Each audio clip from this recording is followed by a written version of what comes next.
Chapter 1. The Storm's Edge. The storm hit just as Maya's car died. She sat in the driver's seat of her ancient Honda, watching the snow fall in thick, angry sheets across the windshield, and tried not to think about how perfectly this disaster capped off the worst month of her life. The engine had sputtered to a stop 20 minutes ago, somewhere along a winding mountain road that her GPS had sworn was a scenic shortcut to her new life in Cedar Falls. Scenic. Right. If you considered being stranded in a blizzard with no cell service particularly picturesque. Maya pulled her coat tighter and checked her phone again. Still no bars. The battery was down to 15%, and the temperature inside the car was dropping fast. Outside, the wind howled like something alive and hungry, rattling the windows with enough force to make her wonder if the glass would hold. She'd been running for 3 days now. Running from Chicago, from the wreckage of her engagement, from the humiliation of discovering her fiancé in bed with her best friend, from the job she'd lost when she'd had what HR delicately called a public emotional incident in the break room, from the apartment she could no longer afford, the friends who'd chosen sides, the life that had imploded so spectacularly that even her mother had suggested she go somewhere quiet to figure things out. Cedar Falls, Montana, population 847, had seemed like the perfect place to disappear. She'd found a job at the local library, a tiny apartment above the bookstore, and a chance to start over where no one knew about her failures. If she lived long, enough to reach it. The wind picked up, and something large crashed in the forest nearby. A tree, maybe, or something worse. Maya's hands trembled as she turned the key in the ignition one more time. The engine made a pitiful clicking sound and died again. "Come on," she whispered, her breath visible in the frigid air. "Please, just get me to town." Nothing. She was going to die out here. The thought hit her with startling clarity. She was going to freeze to death in a broken-down car on a mountain road, because she'd been too proud to stay in Chicago and face the gossip, too stubborn to ask for help, too broken to. A sound cut through the storm.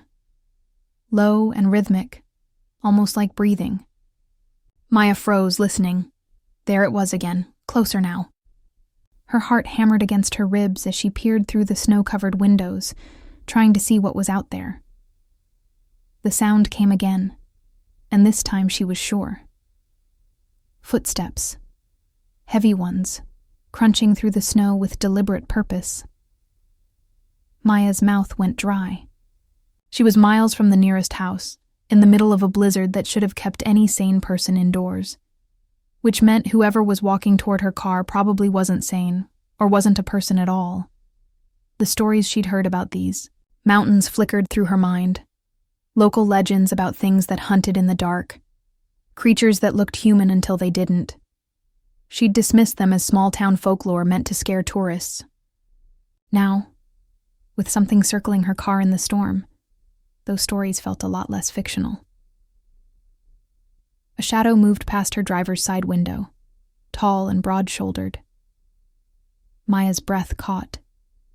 Definitely human-shaped, but there was something about the way it moved, too fluid, too predatory, that made every instinct scream danger. A knock on her window made her jump so hard she nearly hit her head on the roof. "Hey!" The voice was deep, rough around the edges, but surprisingly gentle. "You okay in there?" Maya hesitated. Every self-defense class she'd ever taken said not to open the door for strangers, especially not in the middle of nowhere during a blizzard. But the alternative was freezing to death, and whoever was out there had somehow found her in conditions that should have made it impossible to see 10 feet in any direction. She cracked the window just enough to speak. "My car broke down, can see that." There was something almost amused in his tone. "How long have you been stuck?" 20 minutes, maybe 30. She squinted through the gap, trying to make out his face, but the snow was falling too hard. "Are you local? Is there a town nearby?" "Cedar Falls is about 15 miles down the road." He paused. "You're not going to make it there in this storm, not on foot, And definitely not in this car. Maya's heart sank. My phone doesn't have service. I can't call for help. No one's getting through tonight anyway. Roads are already blocked. His voice moved closer to the window. Look, I know this sounds crazy, but there's a cabin about a mile from here. You can wait out the storm there. Every warning bell in her head went off at once. Don't go with strangers to isolated cabins. It was basically the first rule of horror movies. But the alternative was staying in a car that was rapidly becoming an icebox, with no heat, no food, and no way to call for help. How do I know you're not a serial killer? She asked, half joking and half serious. He laughed, and the sound sent an unexpected shiver down her spine that had nothing to do with the cold. Fair question. I guess you don't. But serial killers don't usually offer rescue services during blizzards. Maybe that's exactly what a smart serial killer would do. You've got a point. She could hear the smile in his voice.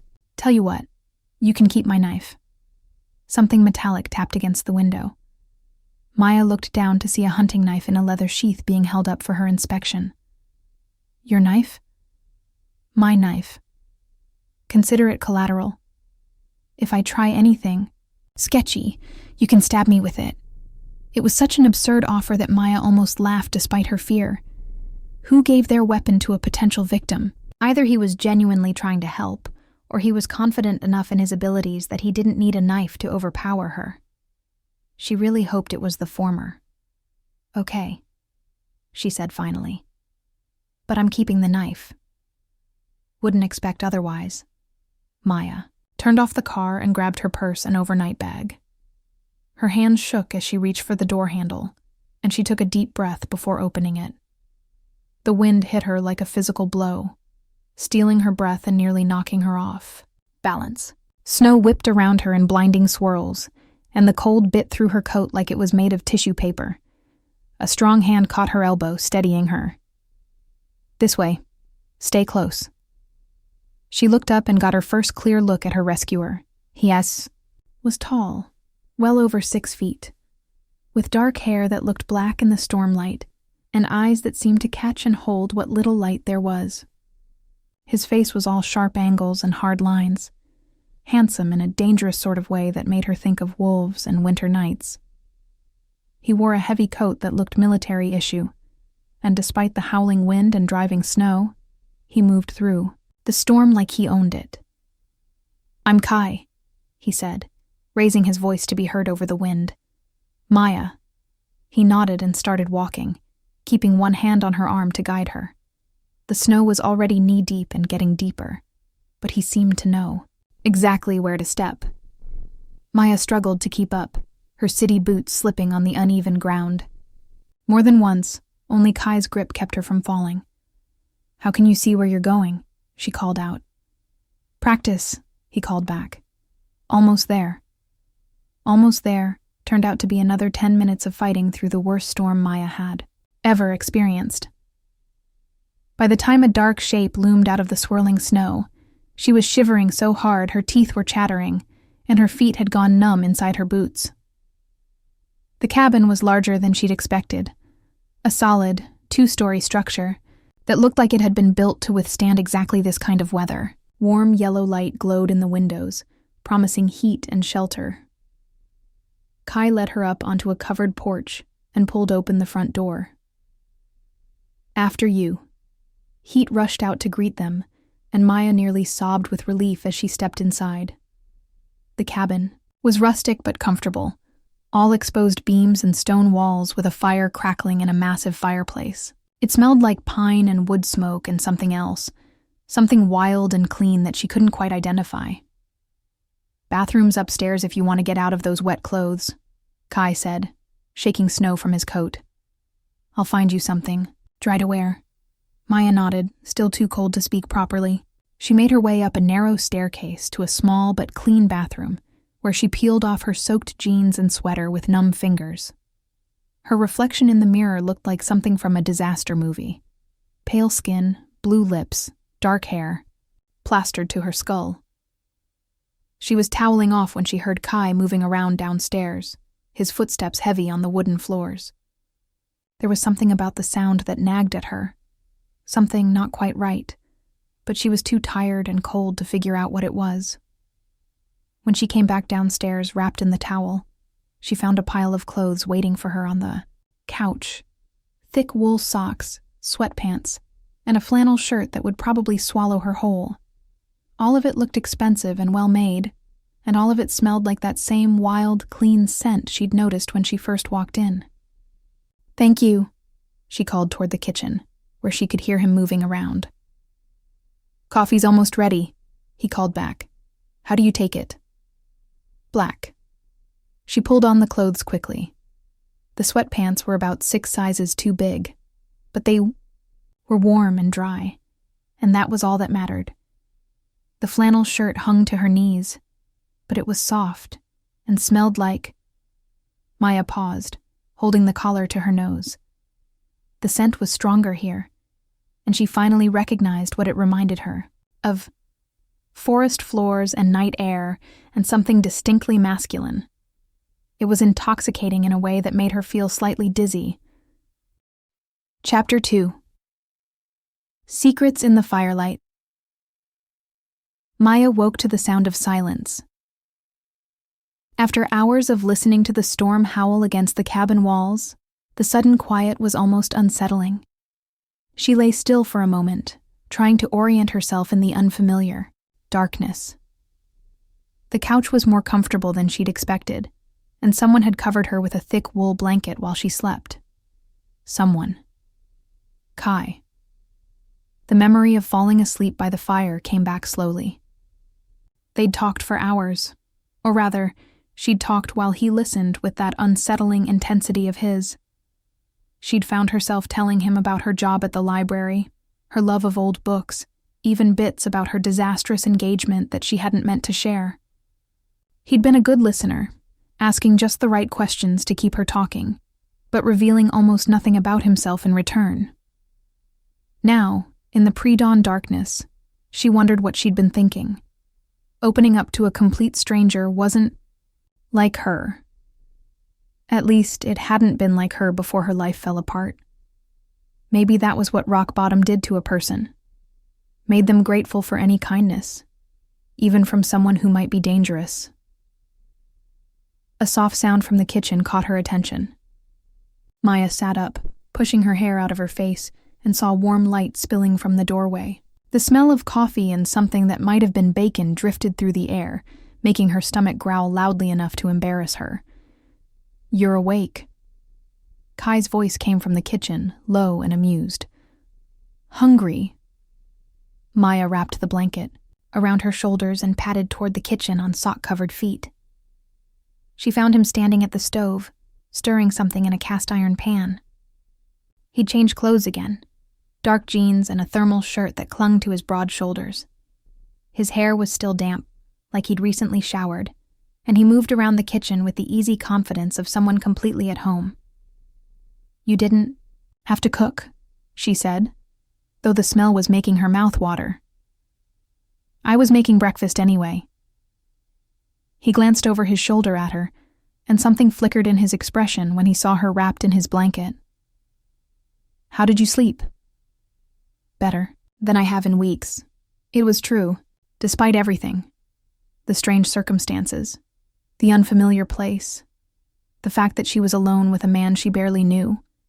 She'd slept deeper and more peacefully than she had since her world imploded. "What time is it?" "Just after 6. "Storm." "Cleared about an hour ago." He nodded toward the window, where pale morning light was beginning to filter through the trees. "Roads are still blocked, though.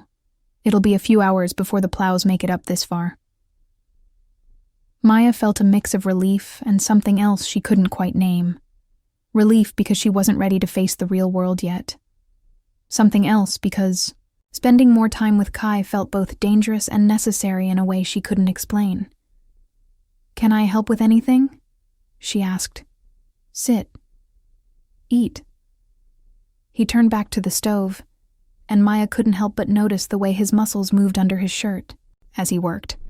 "Coffee's fresh." She poured herself a mug and settled at the small wooden table, pulling the blanket tighter around her shoulders.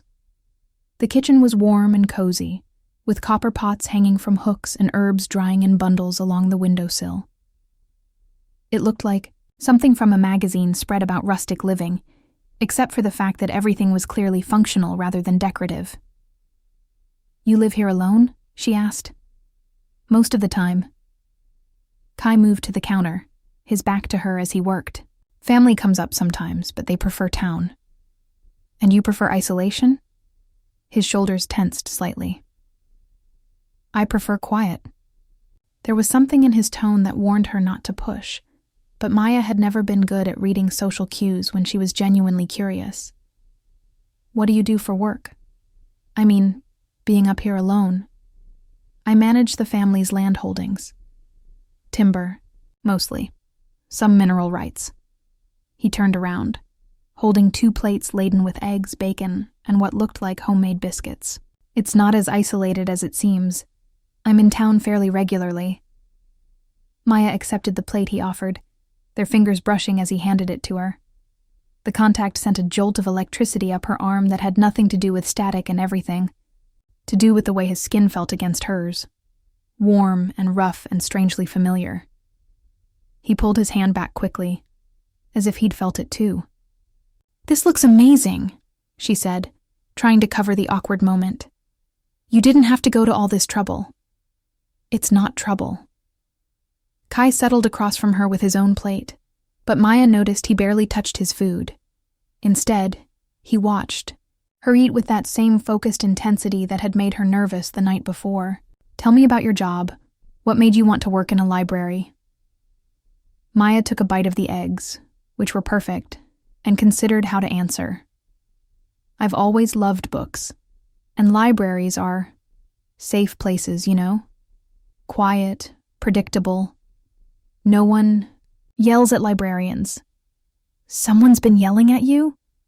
The question was asked casually, but there was something sharp underneath it that made Maya look up from her plate. Kai's expression was neutral, but his eyes had gone hard. "My ex-fiancé had a temper," she said carefully. "Nothing serious, just loud." "Loud how?" Maya shifted uncomfortably.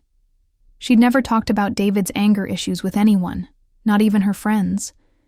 It had been easier to pretend they didn't exist, to make excuses for his behavior, to tell herself that everyone fought sometimes. When things didn't go his way, he'd raise his voice, throw things sometimes. "Never at me," she added quickly, though she wasn't sure why she felt the need to defend a man who'd betrayed her so completely.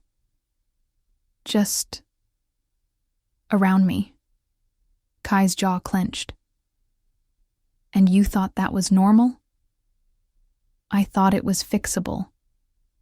Maya pushed, her eggs around on her plate, suddenly not hungry anymore.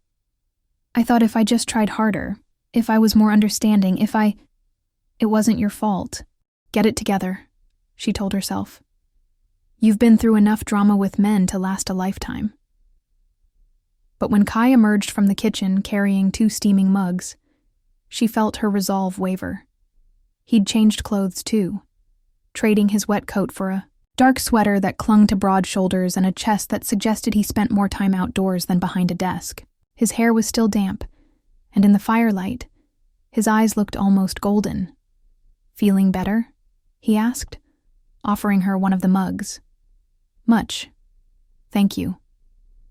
She wrapped her hands around the coffee, letting the warmth seep into her fingers.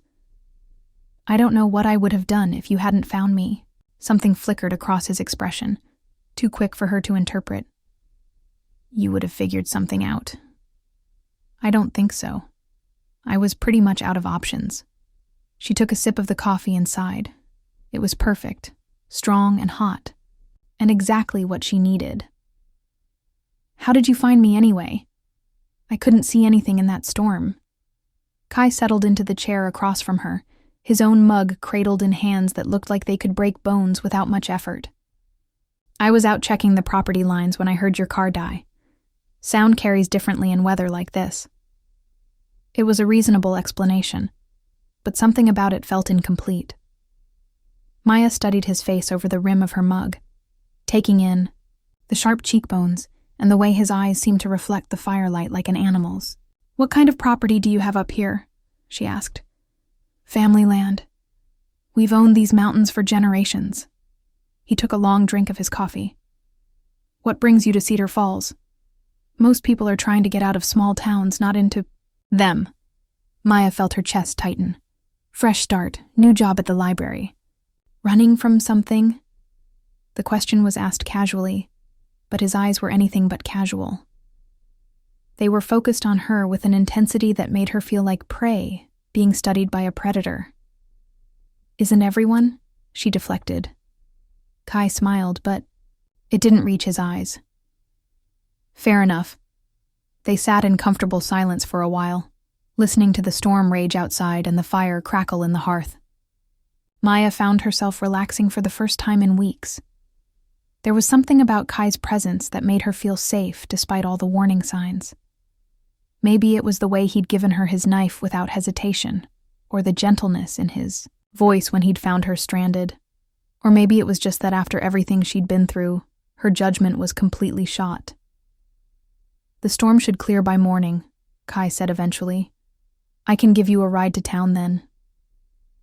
"You don't have to do that. I'm sure I can call someone." "There's no one to call. Cedar Falls doesn't have a tow service, and the nearest one is 50 miles away. Besides," he set down his empty mug and looked at her directly, "I'd feel better knowing you made it safely." There was something in his tone that made Maya's pulse quicken. Not fear, exactly, but awareness. She was alone in a remote cabin with a man she'd just met, wearing his clothes, drinking his coffee, and planning to sleep under his roof. Any sane person would be worried. So why did she feel like she was exactly where she was supposed to be? The words were spoken quietly, but with such absolute conviction that Maya felt something tight in her chest begin to loosen. She looked up to find Kai watching her with an expression she couldn't read. "I know that," she said. "Intellectually, I know that. But knowing and feeling are different things." "What made you finally leave?" Maya laughed, but there was no humor in it. "I found him with my best friend, in our bed, on the day I was supposed to pick up my wedding dress." Something dangerous flickered across Kai's face. "He cheated on you?" Apparently it had been going on for months. Everyone knew except me. I was the clueless fiancé who kept planning a future with a man who was already planning his with someone else. She set down her fork, her appetite completely gone. The worst part wasn't even the betrayal. It was realizing how stupid I'd been. How blind. You weren't stupid. You trusted someone who didn't deserve it. Same thing, isn't it? No. Kai leaned forward, his eyes intense. Trust isn't stupidity. It's courage. The fact that he broke that trust says everything about him and nothing about you. Maya felt her throat tighten. No one had said anything like that to her. Not her friends, not her family, not even her therapist. They'd all focused on moving forward, on healing, on not letting David's betrayal define her. But Kai was the first person to acknowledge that what she'd lost wasn't just a relationship. It was her ability to trust her own judgment. "Thank you," she said quietly. Kai nodded and went back to his breakfast, but Maya noticed his hands were clenched around his fork, hard enough to make his knuckles white. They ate in comfortable silence. After that, the morning light growing stronger outside the windows. Maya found herself stealing glances at her host, trying to figure out what it was about him that made her feel so safe. It wasn't just his size, though he was certainly big enough to make anyone think twice about crossing him. It wasn't even the way he'd rescued her from the storm, though that had certainly helped. It was something deeper. Something in the way he listened, really listened, when she talked. The way he'd gotten angry, not at her, but for her. When she'd told him about David. The way he moved through his space with predatory grace, like he was completely in control of his environment. "Can I ask you something?" she said as she finished her breakfast. Shoot. Last night, when you found me in the storm, how did you really know I was there? I couldn't see 5 feet in front of me, and you walked straight to my car like you knew exactly where it was. Kai went very still. I told you. Sound carries differently in... That's not an answer. Maya leaned forward, studying his face. You moved through that blizzard like you could see in the dark. And this morning, you said the storm cleared an hour ago, but I didn't hear you get up to check. How did you know? For a long moment, Kai didn't respond. He stared down at his plate, his jaw working like he was grinding his teeth. When he finally looked up, his eyes were guarded. You have good instincts, he said finally. That's not an answer either. It's the only answer I can give you right now. Maya felt a chill that had nothing to do with the mountain air. Are you dangerous? You? Kai met her eyes directly. Never. That's not what I asked. It's the only part that matters. They stared at each other across the small table, and Maya felt like she was standing on the edge of a cliff. She could push further, demand real answers, insist on knowing exactly what she'd gotten herself into. Or she could accept that some secrets were bigger than her curiosity, and trust that the man who'd saved her life wasn't going to hurt her. The smart thing would be to push, to demand answers, to protect herself. Instead, she nodded. Okay. Something shifted in Kai's expression. Surprise, maybe, or relief. Okay? I don't know what you're hiding, and I get the feeling it's big. But you saved my life. You've been nothing but kind to me, and... She paused, trying to find words for the feeling that had settled in her chest like a warm coal. And I trust you. I don't know why, but I do. Kai stared at her for a long moment, and Maya could see something warring in his expression. When he finally spoke, his voice was rough. You shouldn't. Why not? Because I'm not the kind of man who's good for someone like you. Maya felt her heart skip. What kind of man are you? Kai pushed back from the table and stood abruptly. The kind who lives alone in the mountains for a reason. He moved to the window, staring out at the snow-covered forest beyond. Maya could see the tension in his shoulders, the careful way he held himself, like he was fighting not to move closer to her. Maybe, she said carefully. I'm not the kind of woman you think I am. You're the kind who deserves better than secrets and complications. Don't you think that should be my choice to make? Kai turned around, and the look in his eyes made her breath catch. There was want there, and something that looked like pain, and a hunger that made her think of dark forests and dangerous things. Maya, he said, and her name sounded different in his voice. Lower, more intimate. You have no idea what you're asking for. Then tell me. For a moment, she thought he might.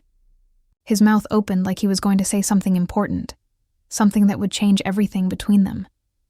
But then he closed it again and shook his head. I need to check the roads, he said instead. See if the plows have made it through, yet. Maya watched him grab his coat from a hook by the door, disappointed, but not entirely surprised. Whatever secret Kai was keeping, he wasn't ready to share it. But the fact that he was tempted, she could see it in the way his hands shook, slightly as he shrugged into his jacket, gave her hope. I'll be back in an hour, he said, without looking at her. Make yourself at home. The door closed behind him with a soft click, and Maya was alone in the cabin with nothing but questions and the lingering scent of something wild and clean that seemed to follow Kai wherever he went. She had an hour to decide whether she was going to keep pretending she didn't notice the way he moved like a predator, or the way his eyes seemed to glow in the firelight, or the fact that he'd found her in a blizzard that should have made it impossible to see anything at all. An hour to decide if she was brave enough to uncover a secret that might change everything, starting with the rest of this cabin. Chapter 3. What she found in the shadows. Maya waited exactly 5 minutes after Kai left before she started exploring. She told herself it was simple curiosity, the same impulse that had made her a librarian, a need to understand, to categorize, to make sense of things that didn't quite fit. But as she moved through the cabin's main floor, trailing her fingers along the rough-hewn walls and handcrafted furniture, she knew it was more than that. She was looking for answers to questions she didn't quite know how to ask. The living room revealed little beyond expensive but practical furniture and a bookshelf filled with an eclectic mix of classics, survival guides, and what looked like academic texts on wildlife management. Maya pulled out a few of the books, noting the worn spines and dog-eared pages. These weren't for show. They'd been read, studied, referenced. She was replacing a thick volume on predator behavior when something made her freeze. There, at eye level, was a family photograph tucked between two books. Maya pulled it out carefully, studying the faces in the fading light. It showed a group of people standing in front of what looked like this very cabin, but taken maybe 20 years ago. Based on the clothing and photo quality, she recognized Kai immediately, though he looked younger, maybe in his early 20s. He stood with his arm around a woman who had his same dark hair and golden eyes, and behind them were several other people who shared similar features. Strong jaws, broad shoulders, eyes that seemed to catch the light strangely. But it was what she noticed in the background that made her breath catch. Scattered around the group's feet were enormous paw prints in the mud, far too large to belong to any domestic dog. They looked almost like looking for something. Maya spun around, her heart hammering. Kai stood in the doorway, snow still dusting his dark coat, his expression unreadable. She hadn't heard him come back, hadn't heard the door open. How long had he been watching her? She held up the photograph, her cheeks burning. I'm sorry. I shouldn't have been snooping. Kai's eyes fixed on the photo in her hands. And something flickered across his face. My family, he said quietly. That was taken about 15 years ago. You all look so much alike. Maya studied his face, trying to read his expression. Those are some impressive dogs you had. Dogs? Kai moved closer, and Maya could smell that wild, clean scent again, stronger now, like he'd been running through. The forest, the paw prints, in the mud behind you. She pointed to the photograph. They're huge. What kind of breed? They're not dogs.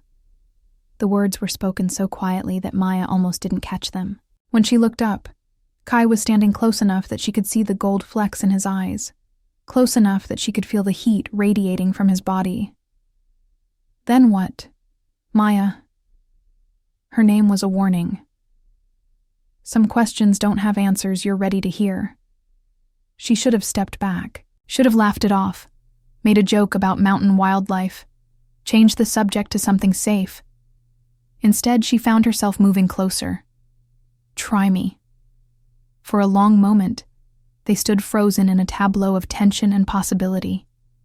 Maya could hear her own heartbeat in the silence, could smell snow and pine and something darker, more primal. Kai's eyes were fixed on her face with an intensity that made her feel like prey, but not in a way that frightened her. In a way that made her pulse quicken and her skin flush with awareness. The roads are still blocked, he said finally, his voice rough. Might be another day before they're passable. It was a complete change of subject, but Maya heard the subtext loud and clear. Another day. Another night. Just the two of us. Okay, she said, surprised by how steady her voice sounded. I can sleep on the floor, give you the bedroom upstairs. You don't have to. Yes, I do. His jaw clenched.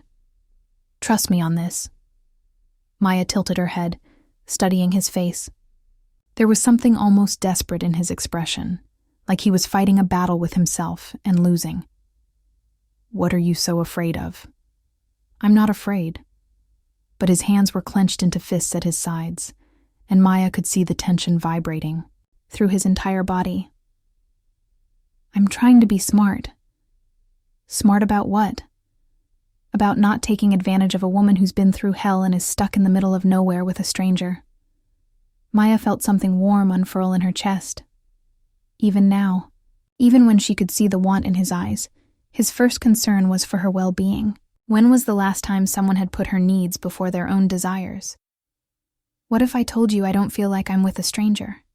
she asked softly.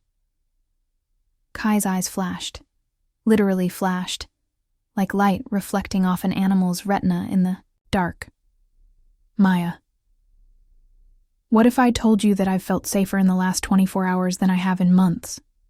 That for the first time since my life fell apart, I feel like I'm exactly where I'm supposed to be?"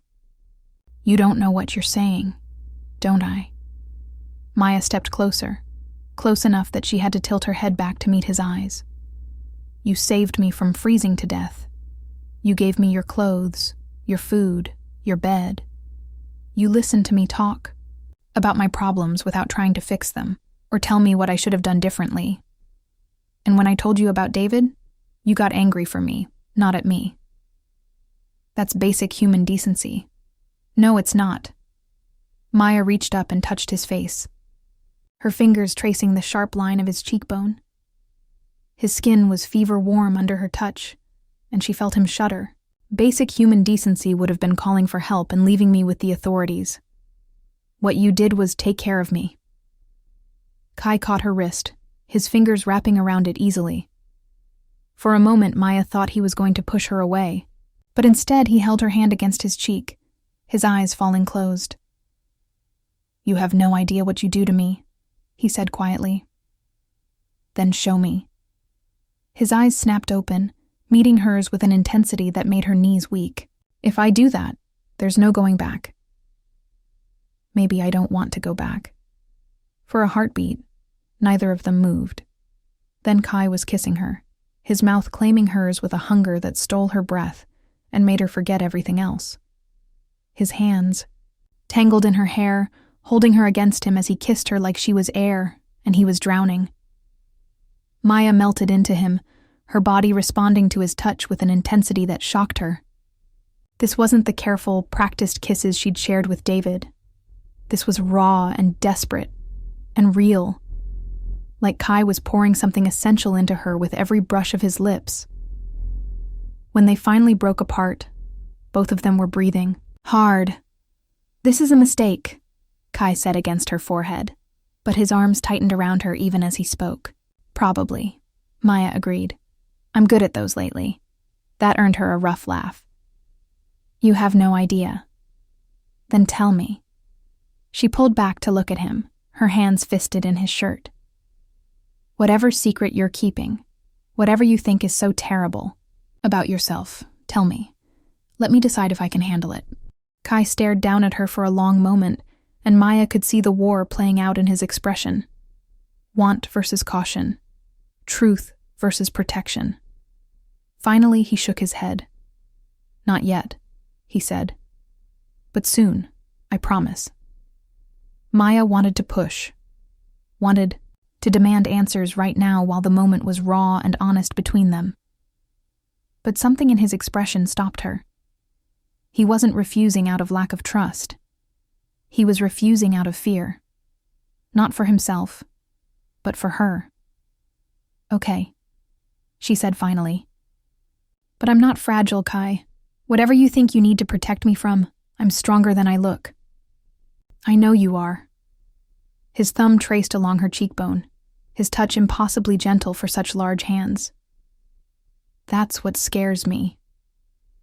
Before Maya could ask what he meant, Kai stepped back, putting careful distance between them. The absence of his warmth made her shiver.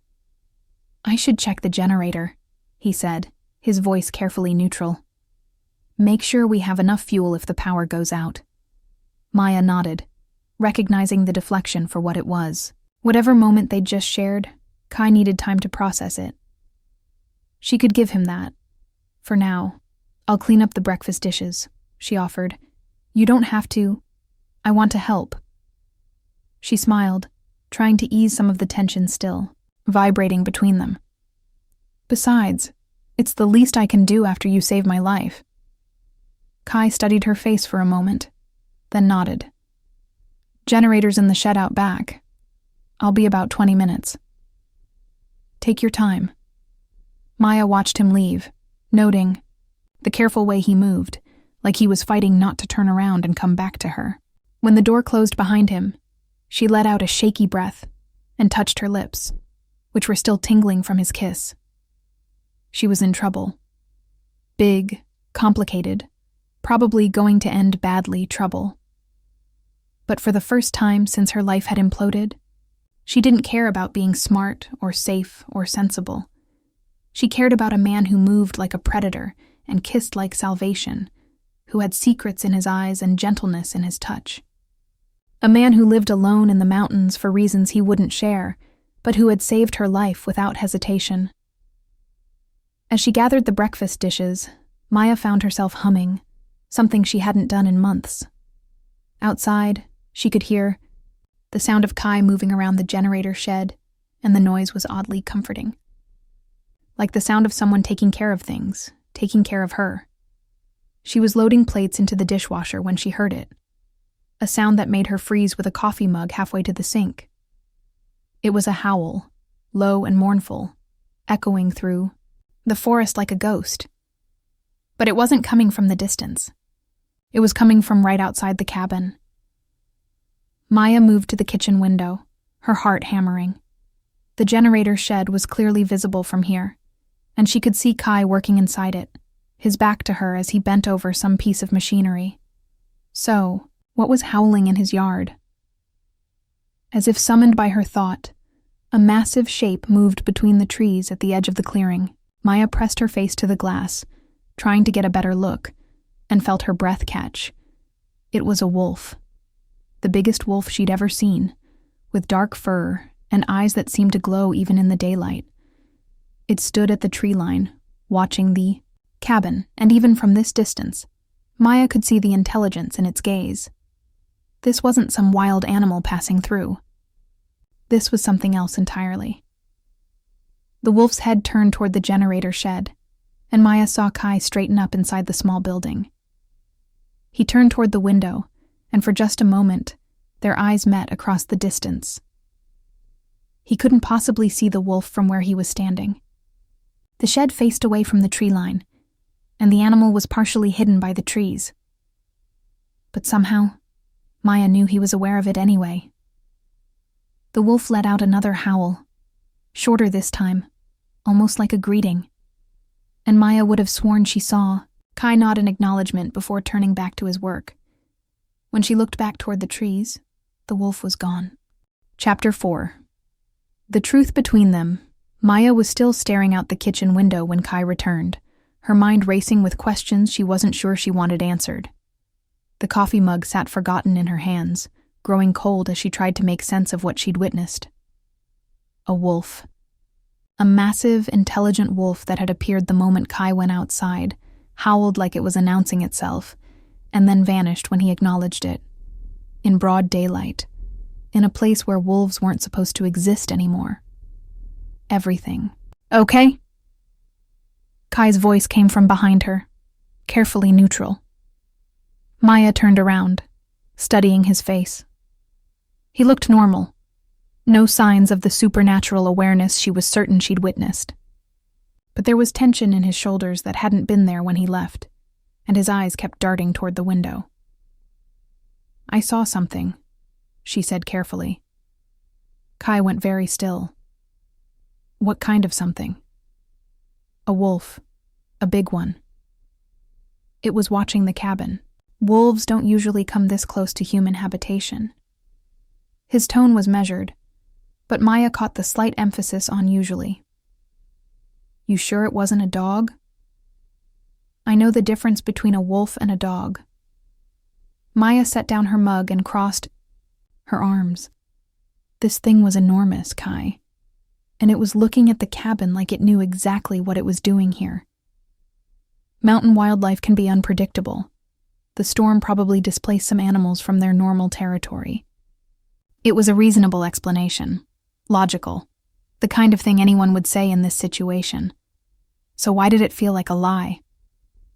It howled, Maya said, watching his face carefully. Twice. And the second time you looked up like you heard it too. Something flickered in Kai's expression. The generator was running. I wouldn't have heard anything over the noise. Then why did you turn toward the cabin? I thought I saw movement in the window. Another reasonable answer. But Maya had spent 3 years with a man who lied as easily as breathing, and she'd learned to read the subtle signs. The way Kai's jaw tightened just slightly when he spoke. The careful way he held his body, like he was prepared to run or fight. The fact that he wouldn't quite meet her eyes. You're lying to me, she said quietly. Kai's head snapped up, his eyes meeting hers with an intensity that made her take a step back. Maya, don't. She held up a hand. Don't give me another reasonable explanation or try to make me think I'm seeing things. I know what I saw, and I know you're not telling me the truth about it. For a long moment, they stared at each other across the kitchen. Maya could see the war playing out in Kai's expression, the same battle between truth and protection she'd witnessed earlier, but more desperate now. What do you want me to say? He asked finally. I want you to tell me what's really going on here.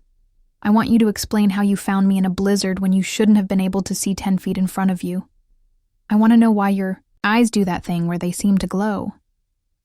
I want to understand why there's a wolf in your yard that acts like it knows you.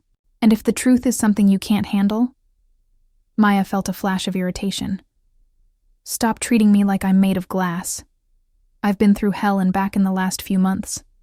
I think I can handle whatever secret you're keeping. Can you? Kai moved closer, and Maya was struck again by the predatory grace in his movements. Can you handle the fact that everything you think you know about the world is wrong? That there are things living in the shadows that most people never dream of? Maya's heart started beating faster, but not from fear, from anticipation. Are you trying to tell me you're some kind of monster? Kai laughed, but there was no humor in it. Monster. That's one word for it. What's another? He stared at her for a long moment, and Maya could see him making a decision. The careful walls he'd built around himself were cracking, and something wild and dangerous was showing through. Werewolf, he said quietly. The word hung in the air between them like a challenge. Maya felt her breath catch, not because she was shocked, but because hearing him say it made everything click into place. The enhanced senses, the way he moved, the wolf in the yard, the feeling that he was something more than human. Werewolf, she repeated, testing the word on her tongue. I know how it sounds. It sounds like the truth. Maya stepped closer, studying his face. Finally, Kai blinked, clearly not expecting that response. You believe me? I believe there's more to this world than most people know. I believe you're not entirely human. And I believe that wolf outside was connected to you somehow. She paused. What I don't know is whether you're dangerous. To you? Never. The words came out fierce, immediate. To others? He shrugged. That depends on whether they threaten what's mine. The possessive note in his voice sent a shiver down Maya's spine that had nothing to do with fear. And what's yours? Kai's eyes locked on hers. You are. The simple statement hit Maya like a physical blow. Not because it frightened her, but because of how right it felt. How much she wanted it to be true. Since when? She asked breathlessly. Since the moment I caught your scent in the storm. Kai's voice was rough, honest. Since you looked at me like I was salvation instead of damnation. Since you trusted me enough to come here, to sleep under my roof, to let me take care of you. That was less than 24 hours ago. Time doesn't matter. Not with this. He reached up and cupped her face in his hands, his thumbs tracing her cheekbones. You're my mate, Maya, my other half. The part of my soul I didn't know was missing until I found you. Maya felt tears prick her eyes, though she couldn't say why. That's impossible. Is it? Tell me you don't feel it too. Tell me there isn't. Something between us that defies explanation. She couldn't. From the moment she'd laid eyes on him in the storm, she'd felt connected to Kai in a way that made no rational sense. It was like coming home to a place she'd never been, like finding a piece of herself she hadn't known was lost. Mate, she said softly, tasting the word. Like forever. Like forever. Kai's hands were trembling against her face. Like two souls meant to find each other across time and space and impossible odds. And the wolf thing? The shifting? I change form when the moon is full. Sometimes when emotions run high. I have enhanced senses, increased strength and speed. I age differently than humans, slower. I'm connected to my pack, my family, in ways that go beyond blood. Maya absorbed this information, surprised by how calmly she was taking it. Maybe after everything she'd been through, discovering that werewolves existed was just one more impossibility to add to the list. The wolf outside? My cousin Marcus. He was checking on me, making sure you weren't a threat. And am I? A threat? Kai's smile was soft, almost vulnerable. You're the biggest threat I've ever faced. You could destroy me completely without lifting a finger. How? By leaving. By deciding this is too much, too complicated, too dangerous. By choosing the safe, normal life you planned instead of whatever this is.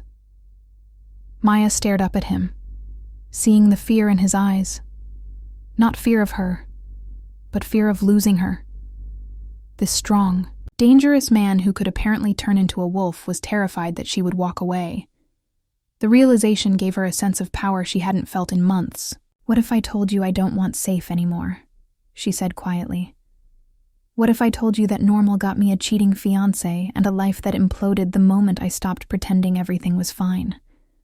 Maya, what if I told you that I've felt more alive in the last day with you than I did in 3 years with David? That being here with you feels like the first real thing that's happened to me in forever?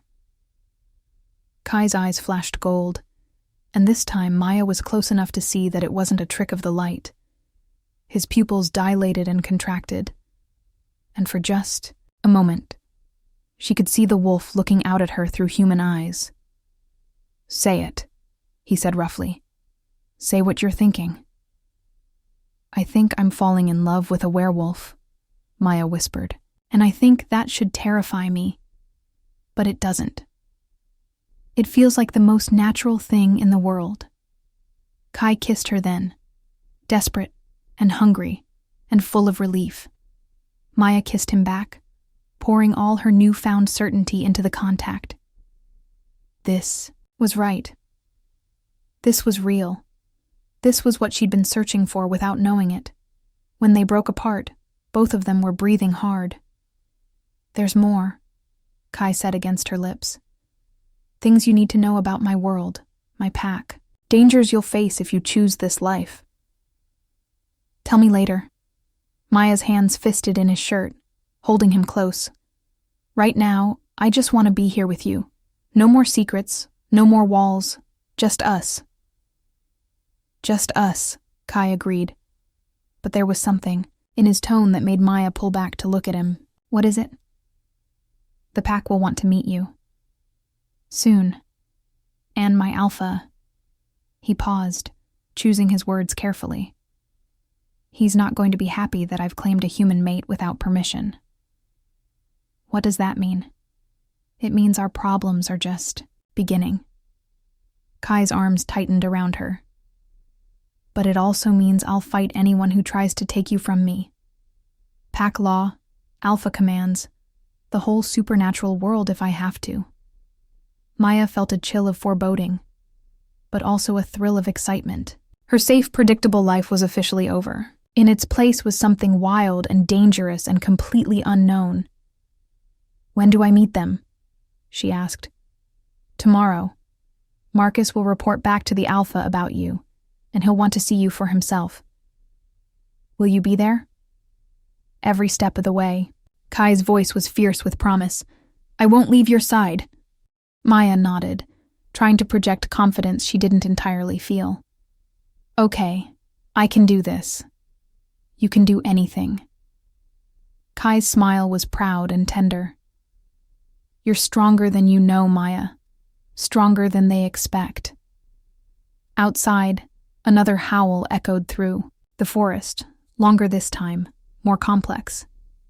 Kai's head snapped toward the sound, his entire body going alert. What is it? Maya asked. Marcus. He's calling the pack. Kai's expression was grim. They're coming here. Tonight. Maya felt her stomach drop. I thought you said tomorrow. Plans change. Kai cupped her face in his hands, his eyes intense. Listen to me. Whatever happens, stay close to me. Don't challenge anyone directly. Don't make eye contact with the Alpha unless he speaks to you first. And whatever you do, don't run. Understand? You're scaring me. Good. You should be scared. But not of me. Never of me. Another howl answered the first, then another. The pack was gathering, and Maya was about to meet her mate's family. A family of werewolves who might not approve of their Alpha's son choosing a human. What happens if they don't accept me? She asked quietly. Kai's eyes flashed gold again, and this time they stayed that way. Then we leave. Tonight. And we never look back. You'd abandon your pack for me? I'd abandon everything for you. His voice was rough with emotion. You're my mate, Maya.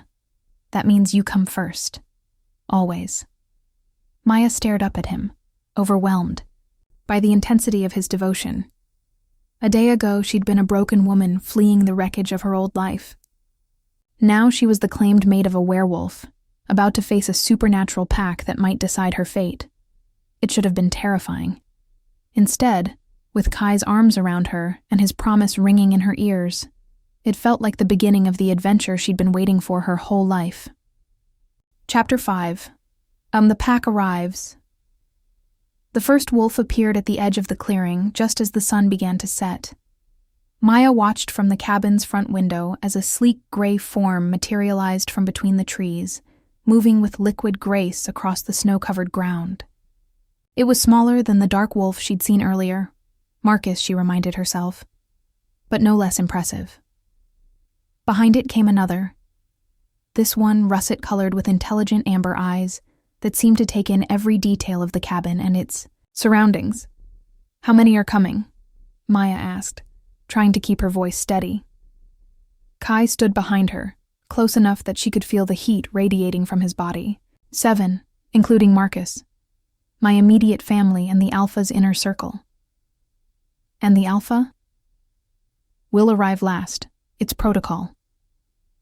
Kai's hands came to rest on her shoulders, warm and reassuring. Remember what I told you. Stay calm. Don't challenge anyone, and let me do the talking unless you're directly addressed. Maya nodded, though her heart was racing. Through the window she watched as more wolves emerged from the forest, a massive black one that could only be the Alpha, a silver female with scars across her muzzle, and 2 others that moved like siblings, perfectly synchronized. They're beautiful, she said softly, and meant it, even knowing what they were, what they could do. There was something magnificent about watching them move across the landscape like they owned it. They're dangerous, Kai corrected, but his tone was affectionate. Beautiful, yes, but never forget what they're capable of. As if hearing his words, the black wolf, the Alpha, lifted his massive head and looked directly at the window where Maya stood. Even from this distance, she could see the intelligence in his gaze, the calculating way he assessed her. A shiver ran down her spine, but she didn't look away. Is that him? She asked. That's him. Damon Blackwood. He's been Alpha for 15 years, ever since my grandfather died. Kai's voice carried complicated emotions. Respect, frustration, and something that might have been grief. He's fair, but rigid about pack law. And he doesn't approve of humans knowing our secrets. What happened to your grandfather? Hunters. The kind that know what they're hunting. Kai's hands tightened on her shoulders. It's why Damon is so protective. Of the pack. So suspicious of outsiders. He lost his father to humans who saw us as monsters to be destroyed. Maya absorbed this information, understanding now why her presence might be seen as a threat. She was an outsider, a human who'd stumbled into their world through chance and storm. To an alpha still grieving his father's death at human hands, she must represent everything he feared. Maybe I should leave, she said quietly. Go back to town. Pretend none of this happened. It might be easier for everyone. No. The word came out sharp, almost a growl. You're not leaving. Not now, not ever. Kai, you're my mate, Maya. That bond isn't something we can pretend away, and it's not something I'm willing to give up. He turned her in his arms so she was facing him, his eyes blazing gold. If Damon can't accept that, then we'll find our own way. But I won't lose you to politics and fear. Before Maya could respond, a sharp knock echoed through the cabin. 3. Precise raps, formal and commanding. They're here, Kai said unnecessarily. Maya smoothed down the flannel shirt she was still wearing. His shirt, she realized with a start. She probably should have changed into her own clothes, but somehow it felt right to be wearing something that carried his scent when she met his pack. Kai moved to the door, pausing with his hand on the handle. Ready? No, Maya said honestly. But let's do this anyway. Kai opened the door to reveal 7 people standing on his porch, and Maya's breath caught. They looked like they'd stepped out of a magazine spread about dangerous, beautiful people. All of them shared certain characteristics. The same predatory grace she'd noticed in Kai, eyes that seemed to glow in the fading light, and an aura of barely contained power that made the air itself feel electric. The man at the front was clearly the alpha.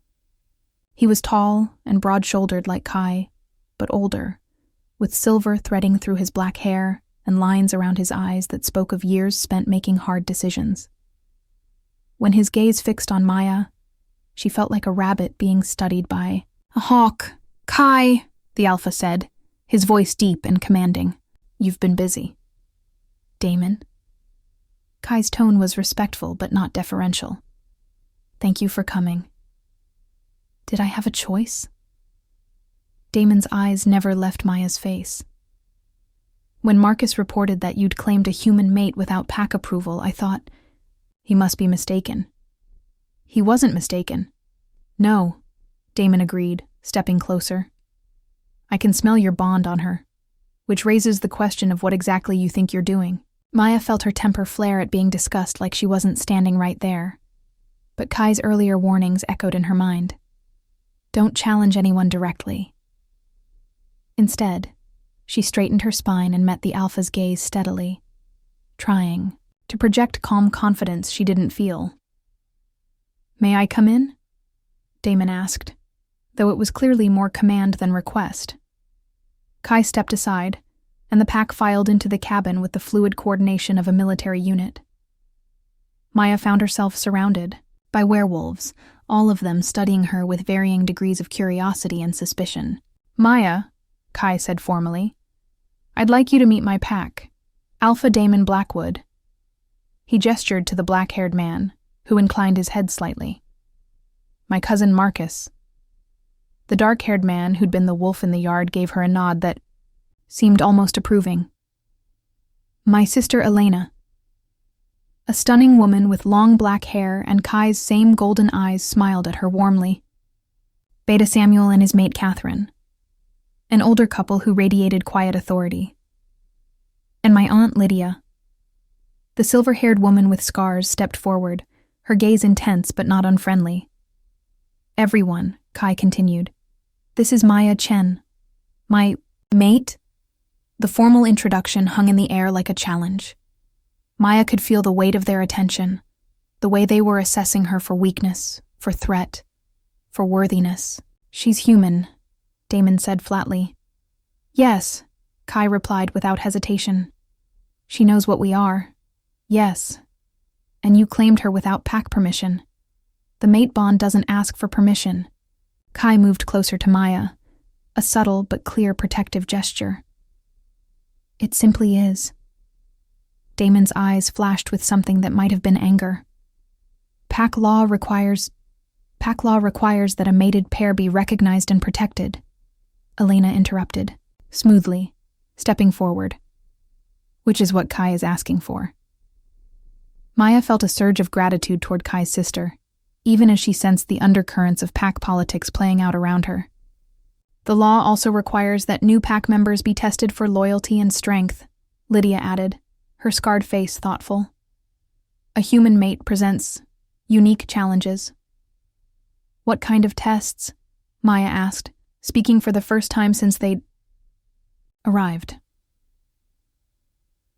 The room went silent. 7 pairs of eyes fixed on her, and Maya realized she'd just committed some sort of breach of protocol. Kai tensed beside her, but she didn't look away from the Alpha's piercing gaze. You speak without permission, Damon observed.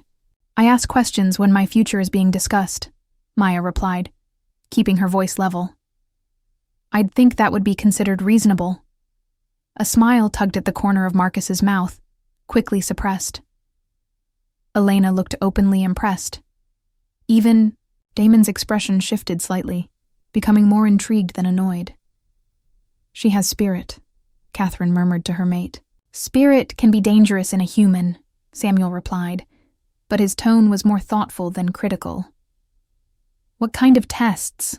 Maya repeated, this time directing the question specifically to Damon. The Alpha studied her for a long moment before answering. Tests of loyalty, of courage, of your ability to keep our secrets and protect our pack. Tests that determine whether you're worthy of the bond you claim and strong enough to survive in our world.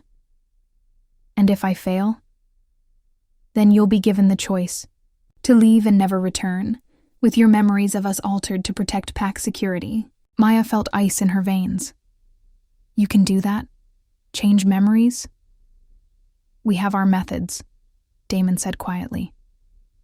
It's not pleasant, but it's preferable to the alternative, which is death. The word fell into the room like a stone into still water, creating ripples of tension. Maya felt Kai go rigid beside her, his hand moving to her back in a protective gesture.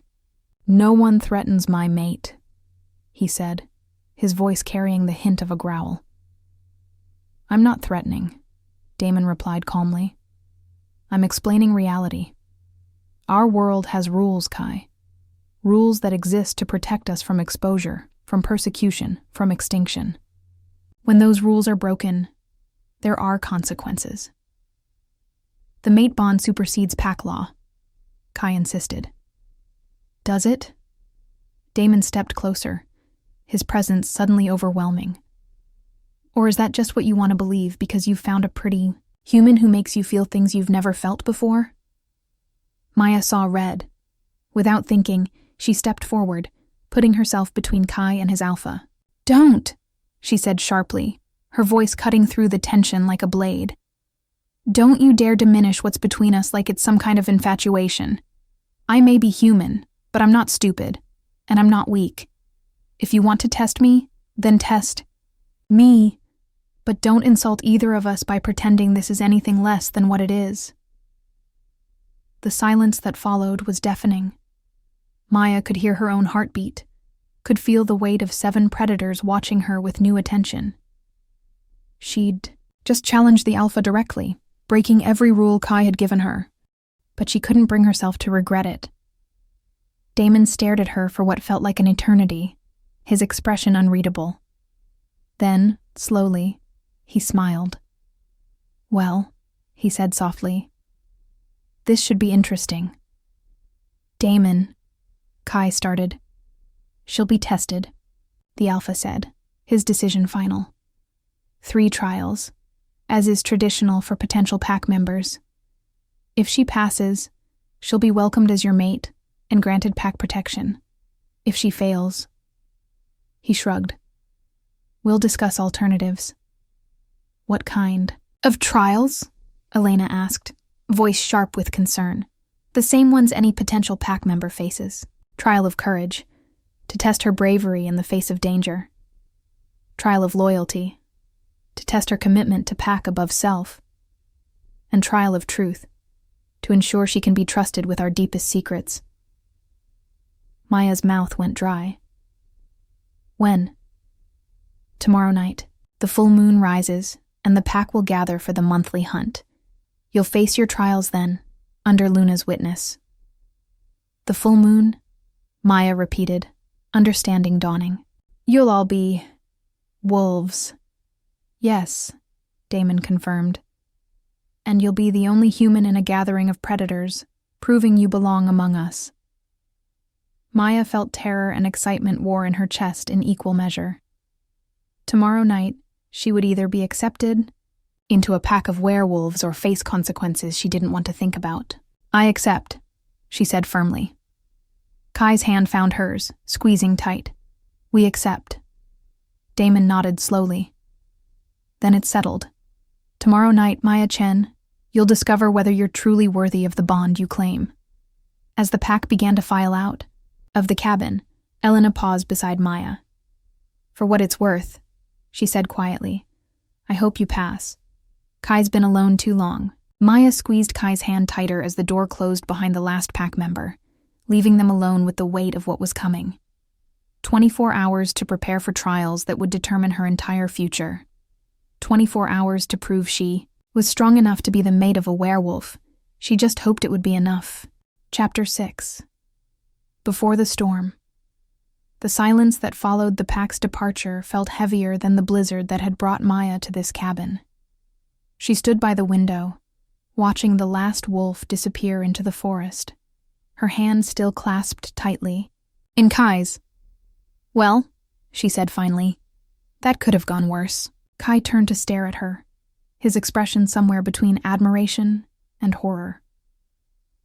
"Maya, you challenged an alpha, in front of his entire pack. Do you understand what you just did?" "I stood up for us."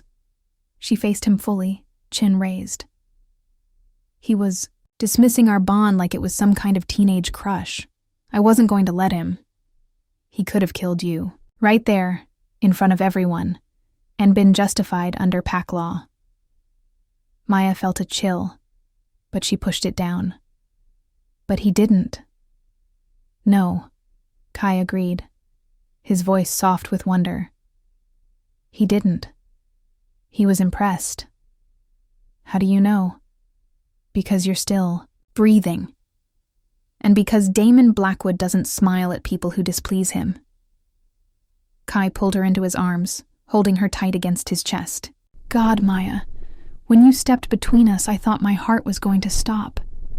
Maya melted into his embrace, allowing herself a moment to absorb the comfort and safety of his arms. "I couldn't let him talk about us like that. Like what we have isn't real." "It's real," Kai murmured against her hair. "More real than anything I've ever felt. But the pack world has rules, traditions that go back centuries. Challenging those traditions has consequences." "Then maybe it's time some of those traditions were challenged." Kai pulled back to look at her, his eyes searching her face. "You're not afraid." It wasn't a question, but Maya answered anyway. "I'm terrified, but I'm also excited. Is that crazy?" "Completely." His smile was tender. "It's also very much like the woman I'm falling in love with." Maya's heart skipped. "Falling?" "Fallen," Kai corrected, his voice rough with emotion. "Completely, irrevocably fallen. The mate bond might have brought us together, but what I feel for you goes beyond supernatural compulsion. You're brave and strong and stubborn as hell. And you make me want to be better than I am." "You're already perfect," Maya said softly. "I'm a werewolf who lives alone in the mountains because he couldn't find his place in either world. I'm possessive and overprotective, and I have a temper that's gotten me into more fights than I care to count." And you're gentle and kind, and you saved my life without asking for anything in return. Maya reached up to cup his face. You gave me your knife, Kai. What kind of dangerous man gives his weapon to a stranger? The kind who knew from the first moment he saw her that she was meant to be his. They stood there holding each other, and Maya felt something settle in her chest.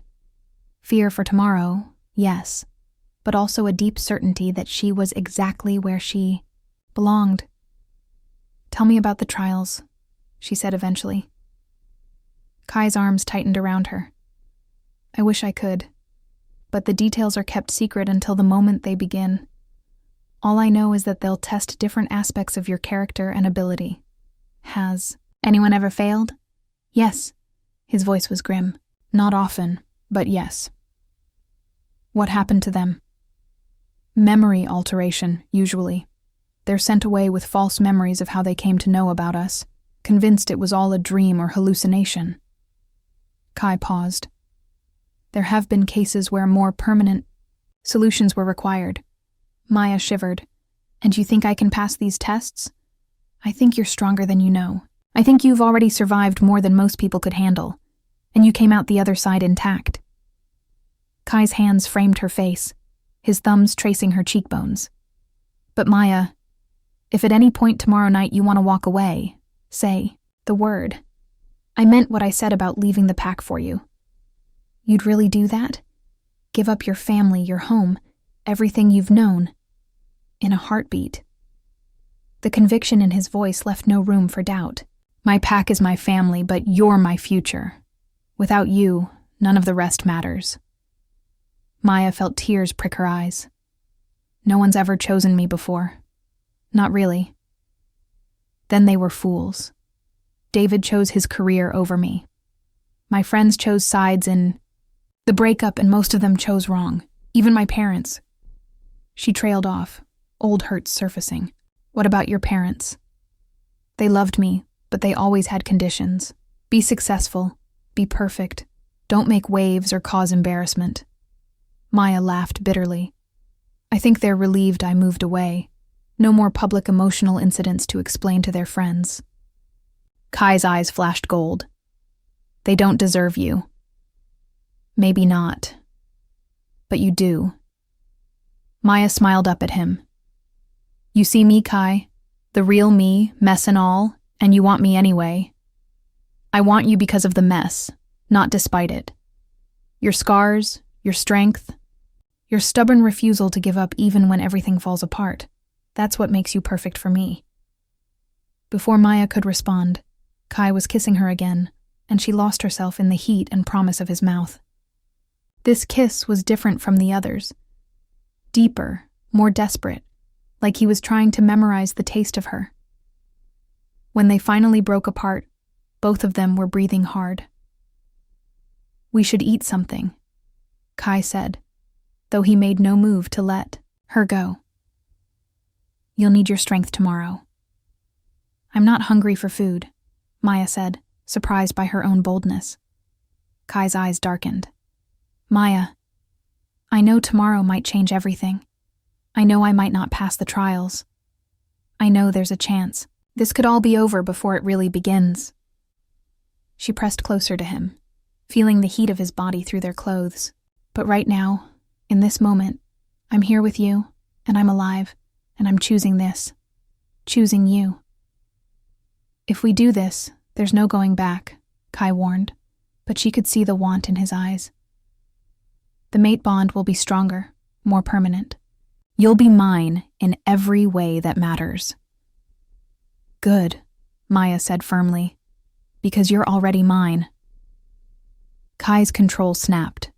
He lifted her easily, carrying her toward the stairs with predatory grace. Maya wrapped her legs around his waist, kissing his neck and tasting the salt of his skin. Are you sure? He asked as he carried her into his bedroom. I've never been more sure of anything in my life. Kai set her down beside his bed, his hands gentle as he began unbuttoning the flannel shirt she wore. His shirt, she realized with a thrill. His fingers trembled slightly as he worked, and Maya was struck by the careful reverence in his touch. You're shaking, she observed. You're my mate, Kai said simply. My other half. I've waited my whole life for you without knowing what I was waiting for. Maya reached up and began working on his shirt buttons in return, marveling at the sculpted muscle revealed with each inch of fabric. When she pressed her palms flat against his chest, she could feel his heart racing. I love you, she said, the words falling from her lips before she could stop them. Kai went very still. Say it again. I love you, Kai. Whatever happens tomorrow, whatever comes next, I love you. Maya. Her name was a prayer on his lips as he captured her mouth again. I love you too. More than my own life. They came together with a passion that felt both new and ancient, like coming home and setting sail for unknown shores all at once. Maya had never felt so cherished, so completely claimed and protected. In Kai's arms, she wasn't broken or damaged or insufficient. She was whole. Afterward, they lay tangled together in his bed, Maya's head on his chest as he traced lazy patterns on her bare shoulder. Outside, the wind had picked up again, making the cabin creak and settle around them. Do you hear that? Kai asked suddenly. Maya lifted her head, listening. Beneath the sound of the wind, she could just make out something else. A rhythmic howling that seemed to come from multiple directions. The pack? They're singing, Kai said softly. It's what we do before important events, a way of showing unity, strength. Are they singing for me? They're singing for us, for the bond we've claimed and the trials you'll face to prove it. Maya. Listen to the haunting harmonies carried on the wind, feeling something stir in her chest. It was beautiful and wild and completely inhuman. Yet somehow it spoke to something deep inside her. I want to be worthy of this, she said quietly. Of you. Of them. Of the song they're singing. You already are. Kai's arms tightened around her. But tomorrow night, you'll prove it to them. Maya closed her eyes and let the pack's song wash over her, trying to memorize this moment of peace before the storm. Tomorrow she would face trials that could determine her entire future. She could fail. She could be cast out, have her memories altered, be forced to return to a world that no longer felt like home. But tonight, she was here with the man she loved, listening to his family sing in voices that could bring down the moon. Tonight she was exactly where she belonged. Kai? Whatever happens tomorrow, I don't regret this. Any of it. His arms tightened around her. Neither do I. Outside, the pack's song rose and fell like the wind itself, wild and free and full of promises. Maya drifted off to sleep in her mate's arms, dreaming of wolves running under moonlight and a place where broken things could be made whole. She didn't see Kai lying awake beside her, his eyes golden in the darkness as he listened to his family's voices on the wind. Or the way his jaw clenched when he heard the undertones in their song, not just unity and strength, but challenge and warning. The pack was ready for tomorrow's trials. The question was whether Maya would survive them. Chapter 7. Trial by Moonlight. Maya woke to the sound of howling, not the distant, melodic singing from the night before, but something closer, more urgent. The cabin was still dark, but pale silver light filtered through the windows with an intensity that made her skin tingle. The moon's rising, Kai said softly from beside her. He was already awake, propped up on one elbow watching her with golden eyes that seemed to glow in the moonlight.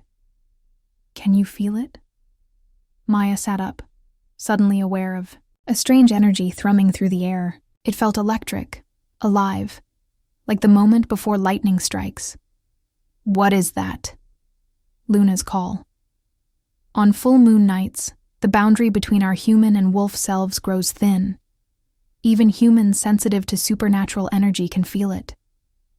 Kai's hand found hers, his fingers intertwining with her own. The pack will be gathering soon. Maya's stomach clenched with nerves and anticipation. Are you ready for this? The question is whether you are. Kai brought her hand to his lips, pressing a gentle kiss to her knuckles. It's not too late to change your mind, Maya. We could leave right now, be hundreds of miles away before dawn. And spend the rest of our lives running? Maya shook her head. No, I want to belong here. With you. With them. I want to earn my place. Kai's smile was proud and pained at the same time. Then we should get ready. The trials begin at midnight. They dressed in silence, Maya pulling on her own clothes for the first time since arriving at the cabin. The jeans and sweater felt strange after wearing Kai's soft flannels, like putting on armor that no longer fit quite right. Kai dressed in dark clothes that emphasized his predatory grace, and Maya noticed he moved differently now, more fluidly, with barely contained power that spoke of the wolf just beneath his skin. Will you change tonight? She asked as they descended the stairs. Probably. The moon's pull is strong, and if the trials require pack intervention. He shrugged, but Maya caught the worry in his expression. I'll try to stay human for as long as possible, but I can't promise anything. The thought of facing her trials while surrounded by wolves should have terrified her. Instead, Maya felt a strange calm settling over her. She'd made her choice. Whatever came next, she would face it with her eyes open. They were finishing a light dinner when the first knock came. Not the formal rapping from the night before, but a single, commanding strike that seemed to echo through the cabin's bones. It's time, Kai said unnecessarily. Maya nodded, surprised by how steady she felt. I'm ready. When Kai opened the door, Elena stood on the threshold, but she looked different than she had the night before. Her dark hair hung loose around her shoulders, and her eyes held a golden glow that spoke of the wolf stirring beneath her skin. She wore simple dark clothing and moved with the same fluid grace Maya had noticed in all the pack members. The Alpha calls, Elena said formally. Maya Chen, do you come willingly to face the trials that will determine your worthiness to join this pack? I do, Maya replied, her voice clear and strong. Elena nodded approvingly. Then follow me, and... Maya? She paused, her expression softening slightly. Good luck. They walked through the forest in single file, Elena leading, Maya in the middle, and Kai bringing up the rear. The moon was full overhead, casting everything in stark silver light that made the snow-covered trees look like something from a fairy tale. Maya could hear sounds in the forest around them, the soft pad of feet, the whisper of movement through underbrush, the occasional low whine or growl. The pack was out there, paralleling their path, watching and waiting. How much farther? Maya asked, after they'd been walking for 20 minutes. We're here, Elena replied, stepping into a circular clearing Maya hadn't noticed until they were inside it. The space was larger than it had appeared from the tree line, surrounded by ancient pines that formed natural barriers.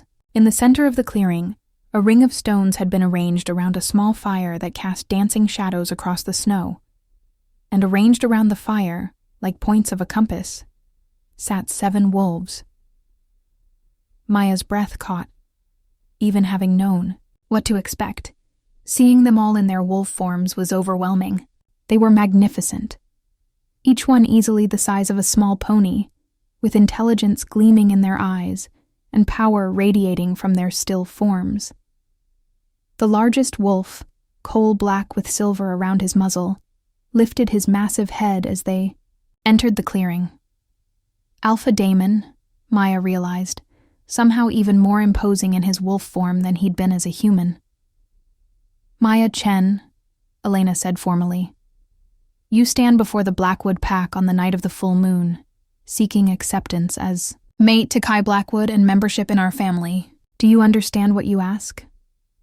I do, Maya replied, her voice carrying clearly across the clearing.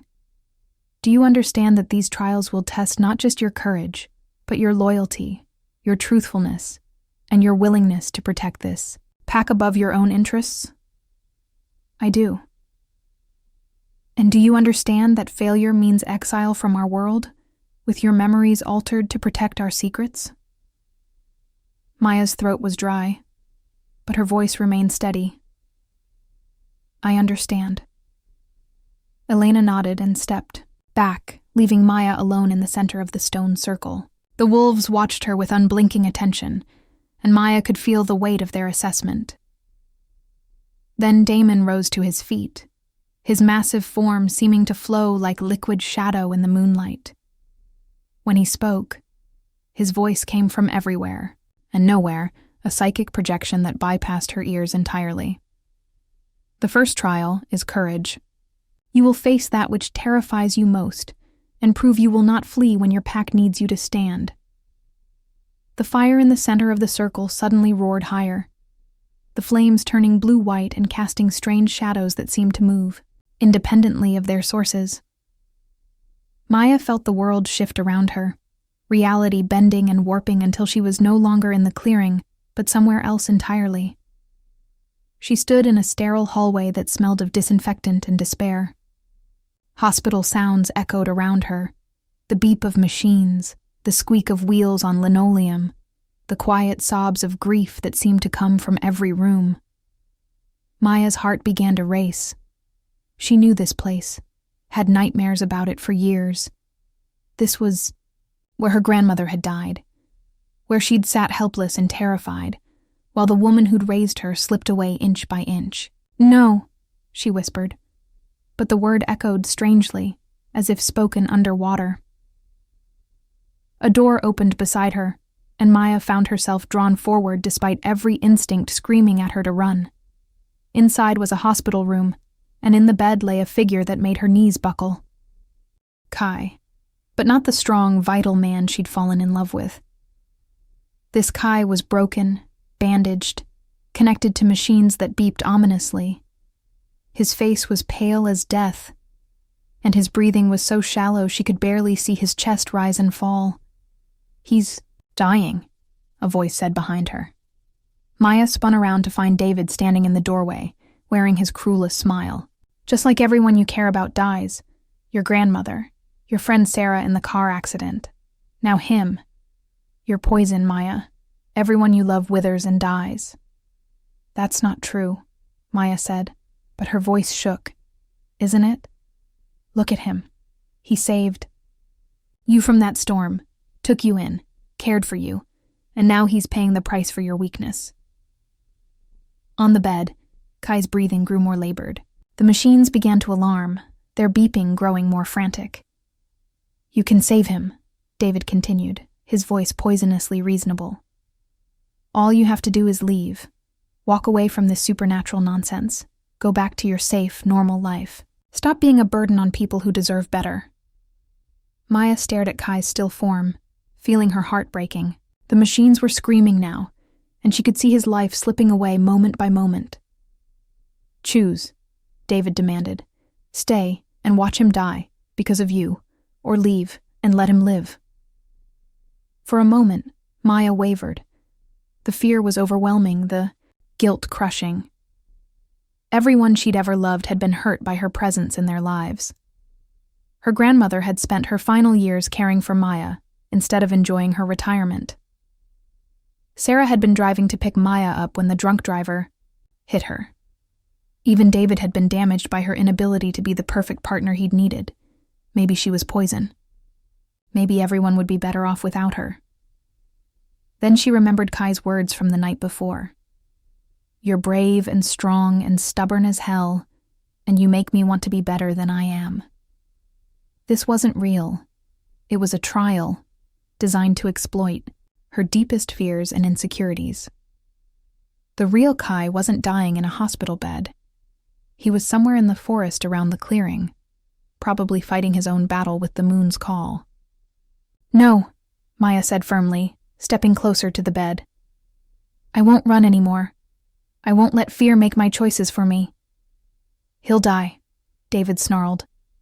Everyone dies eventually, but they don't have to die alone, and they don't have to die unloved.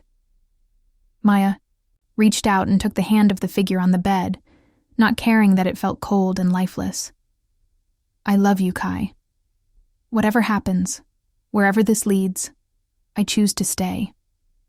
I choose to fight. I choose us. The hospital room shattered like glass around her, the images fracturing and dissolving until she was back in the clearing, standing in the stone circle with 7 wolves watching her intently. Maya's legs were shaking, but she remained upright. Well, done. Damon's voice echoed in her mind, carrying a note of approval. You have faced your fear and chosen love over safety. The first trial is past. Maya felt a surge of relief and pride, but she knew this was only the beginning. 2 more trials awaited, and each one would be designed to test a different aspect of her character. What's next? She asked aloud. The trial of loyalty, Damon replied. You will choose between the human world that shaped you and the pack that might accept you. Choose wisely. Your answer will determine whether you truly belong among us. The fire flared again, and Maya felt reality shift around her once more. But this time, she was ready for whatever illusion awaited. She had chosen love over fear once. She could do it again. She had to. Her future, their future, depended on it. Chapter 8. The Weight of Choice. The world reformed around Maya, like paint bleeding across wet canvas, colors and shapes blurring until they settled into a familiar scene that made her heart clench with unexpected longing. She stood in the Chicago public library where she'd worked for 2 years, surrounded by the scent of old books and the soft whisper of turning pages. Afternoon sunlight streamed through tall windows, casting golden rectangles across polished wooden tables where patrons sat reading in comfortable silence.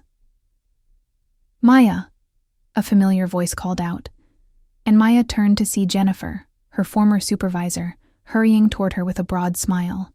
Thank God you're here. We've been trying to reach you for days. Jennifer? Maya's voice came out confused. What are you doing here? I mean, what am I doing here? The promotion came through, Jennifer said, her eyes bright with excitement. Head of Special Collections, just like you always wanted. Full benefits, tenure track, your own research budget. The board voted unanimously. They want you back immediately. Maya stared at her former boss, feeling disoriented. But I resigned. I moved to Montana. Montana? Jennifer laughed. Maya, you've been on medical leave for exhaustion, the breakdown. After David, well, everyone understands. But you're better now, and this is your chance to get your life back on track. The words hit Maya like a physical blow. Medical leave? Breakdown? But that wasn't what had happened. She'd quit, packed her car, driven to Cedar Falls to start over. She'd met Kai in the storm, fallen in love with a werewolf, discovered a world beyond anything she'd imagined. No, Maya said slowly. That's not right. I left Chicago. I chose to leave. Honey, you're still confused from the stress. Jennifer's voice was gentle, concerned. Dr. Martinez said this might happen. False memories, fantasies created by trauma. But you're safe now. You're home. Around them, the library hummed with life. Maya recognized faces. Colleagues who'd supported her, patrons who'd become friends over the years. Mrs. Chen, the elderly woman who came in every Tuesday for the new mystery novels. Marcus, not Kai's cousin, but the graduate student who'd helped her catalog the rare book collection. Sarah from the reference desk, who'd covered Maya's shifts when she'd been too heartbroken to function after David's betrayal. We missed you, Sarah said, appearing at Jennifer's side. It hasn't been the same without you. And with this promotion, you'll have everything you worked for. Security, respect, a future you can count on. Maya felt a tug of longing so strong, it nearly brought her to her knees. This was the life she'd planned, the safe path she'd chosen before everything fell apart. No supernatural dangers, no trials by moonlight, no risk of memory alteration or death. Just books and quiet and the predictable rhythm of a world she understood. Think about it, Jennifer continued. You'd be working with the medieval manuscript collection, the illuminated texts you've always loved. You could publish, make a real contribution to scholarship. Isn't that what you've always wanted? It was. For years, Maya had dreamed of having access to those manuscripts, of making discoveries that would change how scholars understood medieval literature. The position Jennifer was offering would give her everything she'd worked toward since graduate school. What about Kai? Maya asked, though even as she spoke the name, it seemed to fade slightly, becoming less real. Who's Kai? Jennifer asked, her expression genuinely confused. Maya opened her mouth to explain. Kai Blackwood, the werewolf who'd saved her life, the man she'd fallen in love with. But the words wouldn't come. When she tried to picture his face, the image wavered like a reflection in disturbed water. The man I met in Montana, Maya said weakly. Sweetie, you've been in the hospital in Chicago for 3 weeks, Sarah said gently. There was no Montana. Dr. Martinez can show you the records if you need to see them. Maya felt reality tilting around her. Maybe they were right. Maybe the past few days had been some kind of trauma-induced fantasy, her mind's way of escaping the pain of David's betrayal and her public humiliation. Maybe she'd never left Chicago at all. The thought should have been devastating. Instead, she felt an odd sense of relief. If none of it had been real, then she didn't have to face impossible trials or risk her life for acceptance into a supernatural pack. She could go back to her safe, predictable existence and pretend that werewolves and mate bonds were just figments of a stressed imagination. I could start Monday, she heard herself saying. Wonderful, Jennifer beamed. I'll have HR process the paperwork. You can move back into your old apartment. David's been paying the rent, hoping you'd come home. Maya's head snapped up. David? He's been so worried about you, Sarah said. He knows he made mistakes, but he's changed. He's in therapy, working on his anger issues. He wants to make things right. As if summoned by his name, David appeared in the library's main aisle, looking exactly as Maya remembered him. Tall, conventionally handsome, wearing the charming smile that had fooled her. For 3 years. But now, with everything she'd learned about herself, about what real love looked like, she could see the calculation behind his expression. Maya, he said softly, approaching with the careful steps of someone approaching a skittish animal. Thank God you're okay. I've been going crazy with worry. Have you? Maya asked, studying his face. Of course. I know I hurt you, but these weeks apart have made me realize what I lost. What we lost. He reached for her hands, and Maya noticed how cold his touch felt. I'm ready to commit, Maya. Really commit. We could get married next month if you want. Maya stared at him, remembering the man who'd thrown things when he was angry, who dismissed her dreams as impractical, who'd cheated on her with her best friend, and made her feel like it was somehow her fault. Now he stood before her, offering everything she'd once thought she wanted. Security, marriage, a return to the life she'd planned. What about Rachel? She asked quietly. David's expression flickered for just a moment. Rachel was a mistake. Moment of weakness when I was stressed about the wedding planning. She meant nothing. She was my best friend. And she took advantage of my vulnerability, just like this. Fantasy you've constructed about Montana and mysterious men. People will use your kindness against you, Maya, but I'm here now. I'll protect you from making those mistakes again. Maya felt something cold settle in her stomach. Even now, even while apologizing, David was making her the problem. Her kindness was a weakness to be managed, her trauma a fantasy to be dismissed, her pain and inconvenience to be minimized. You'd protect me, she repeated slowly. Always. That's what love is, keeping the people you care about safe from harm. David's smile was warm, practiced. I know a place in the suburbs where we could start fresh, away from the city, away from stress. You could freelance from home, maybe write that novel you always talked about. I'd take care of everything else. The offer painted a picture of comfortable isolation, of a life carefully controlled and managed by someone who thought he knew what was best for her. Maya could see it clearly. A house with a white picket fence, dinner parties with David's colleagues, years stretching ahead in perfect, suffocating safety. She thought of Kai's hands on her face, the way he'd looked at her like she was a miracle, instead of a burden. The way he'd offered to give up everything for her, not to control her, but to stand beside her while she chose her own path. No, Maya said quietly. David's smile faltered. No? I said no. Maya pulled her hands free from his grasp, stepping back. To all of it. The job, the apartment, you. I choose differently. Maya, you're not thinking clearly. I'm thinking more clearly than I have in years. Maya looked around the library, at the life she was rejecting, and felt no regret. This isn't real. You're not real. And even if you were, I wouldn't choose you again. The scene began to waver around the edges, colors bleeding like watercolors in rain. You're making a mistake, David called out as his form started to fade. You'll regret this. You'll come back, and I won't be waiting. Good, Maya said firmly. Don't wait.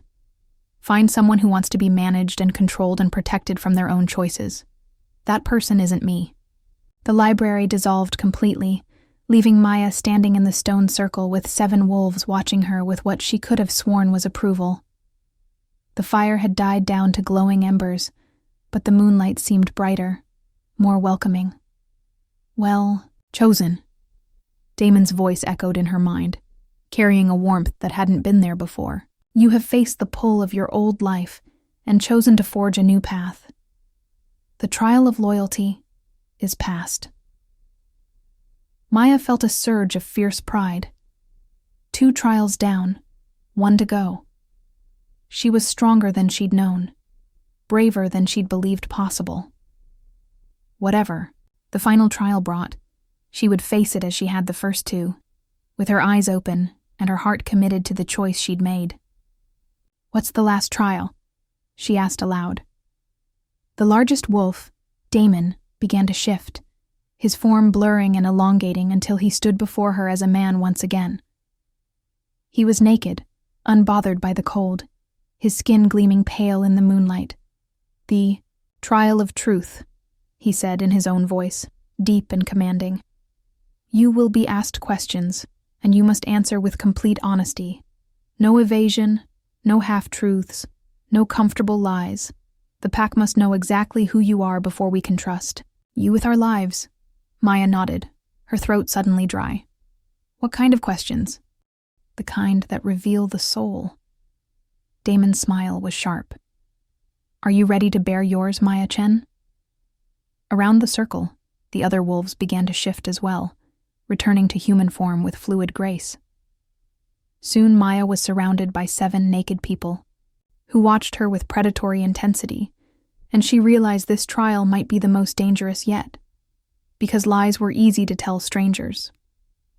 Truth was what you saved for family, and that's exactly what they were asking her to prove. That she could be family. Chapter 9. Stripped bare. The pack stood in a circle around Maya, 7 figures carved from moonlight and shadow. Their nakedness should have been awkward, but instead it felt ceremonial, ancient. This was how they were meant to be, without pretense, without barriers, stripped down to their essential selves. Maya suddenly felt overdressed in her jeans and sweater. The trial of truth requires complete honesty, Damon said, his voice carrying the weight of centuries-old tradition. Not just in your words, but in your being. You cannot hide behind human conventions here. Maya's heart hammered as she understood what he was asking. You want me to... Be as we are, Elena said gently, stepping forward. Vulnerable, open, with nothing between you and the pack's judgment. Maya's hands trembled as she reached for the hem of her sweater. This wasn't about sexuality or shame, it was about trust. About showing she was willing to be completely exposed, literally and figuratively, to the people she wanted to call family. She pulled the sweater over her head, then unbuttoned her jeans with fingers that shook only slightly. The mountain air was cold against her skin, but something about the moonlight made it bearable. When she stood naked in the center of the circle, she felt strangely free. Beautiful. Kai's voice came from her left, rough with emotion. She'd been so focused on the trial that she hadn't noticed him shift back to human form. But there he was, golden eyes blazing with pride and desire. My brave mate. Damon raised his hand, calling for silence. Maya Chen, you stand before the Blackwood Pack without barriers, without deception. The trial of truth begins now. You will answer every question with complete honesty, holding nothing back. Do you consent? I consent, Maya said, her voice carrying clearly across the clearing. Good. Damon's smile was sharp. I'll begin. Why do you want to join this pack? Maya had expected the question, but the answer that came from her lips surprised her with its rawness. Because for the first time in my life, I feel like I belong somewhere. Because Kai looks at me like I'm a miracle instead of a burden. Because you all live without apology for what you are, and I want to learn how to do that. And what are you, Maya Chen? This question came from Marcus, his dark eyes intense. I'm a woman who spent years trying to be small enough that no one would notice when I got hurt. I'm someone who was so desperate to be loved that I accepted scraps and called them feast. I'm a coward who ran from one life and stumbled into another. Maya paused, then added quietly, I'm someone who's finally learning the difference between being wanted and being treasured. Murmurs of approval rippled around the circle. Catherine stepped forward next. What do you fear most about joining our world? Maya's throat tightened. That I'll never be strong enough. That you'll all realize I'm just a broken human who has no business among predators. That I'll put everyone at risk because I don't understand your rules or your dangers. She met Kai's eyes across the circle. That I'll lose myself trying to become something I'm not. What would you sacrifice for this pack? Samuel's question was sharp, testing. Anything, Maya answered immediately. My comfort, my safety, my old life. I've already sacrificed those. My secrets, my pride, my need to control everything around me. If you asked me to give up my humanity to protect you, I would. Even if it meant losing Kai. Lydia's scarred face was thoughtful as she posed the devastating question. Maya felt her heart crack. If saving the pack required losing Kai, then yes, because he loves his family, and I love him. I won't be the reason he has to choose between his mate and his blood. A sound escaped Kai, something between a growl and a whimper. But he remained, where he stood. You speak of love, Damon said, reclaiming control of the questioning. But the mate bond is more than human emotion. Are you prepared for what it truly means? The intensity? The possessiveness? The way it will change you on a cellular level? I don't know, Maya admitted. I don't think anyone can be prepared for something that fundamental. But I'm willing to find out. I'm willing to let it change me, even if it means I become someone I don't recognize. What if you have children with Kai? Elena asked. Children who are more wolf than human, who will need to learn control and violence in equal measure. Can you raise predators, Maya? The question hit Maya like a physical blow. She'd barely gotten used to the idea of werewolves existing, let alone the possibility of bearing wolf children. But as she thought about it, she felt a fierce protectiveness rise in her chest. I would love them exactly as they are, she said. firmly. I would teach them to be proud of their dual nature, not ashamed of it. I would help them find balance between human compassion and wolf strength. And if anyone ever tried to hurt them for what they are, I would tear the world apart to protect them.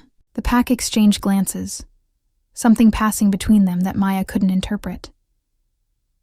"Tell us about your scars," Marcus said suddenly. "The ones you carry inside." Maya's composure nearly cracked. Of all the questions, this one cut deepest. "I have a scar from believing that love meant accepting less than I deserved. Another from thinking that if I just tried harder, I could fix broken people. I'm scarred by every time I made myself smaller to make someone else comfortable." She paused, gathering courage. "But my deepest scar comes from believing I wasn't worth fighting for. It took meeting Kai to realize that was a lie. And what would you do if that lie proved true?" Damon's question was brutal in its directness. "If, after all this, Kai decided you weren't worth the trouble you bring?" Maya felt tears threaten, but she held them back. "I would honor his choice and leave.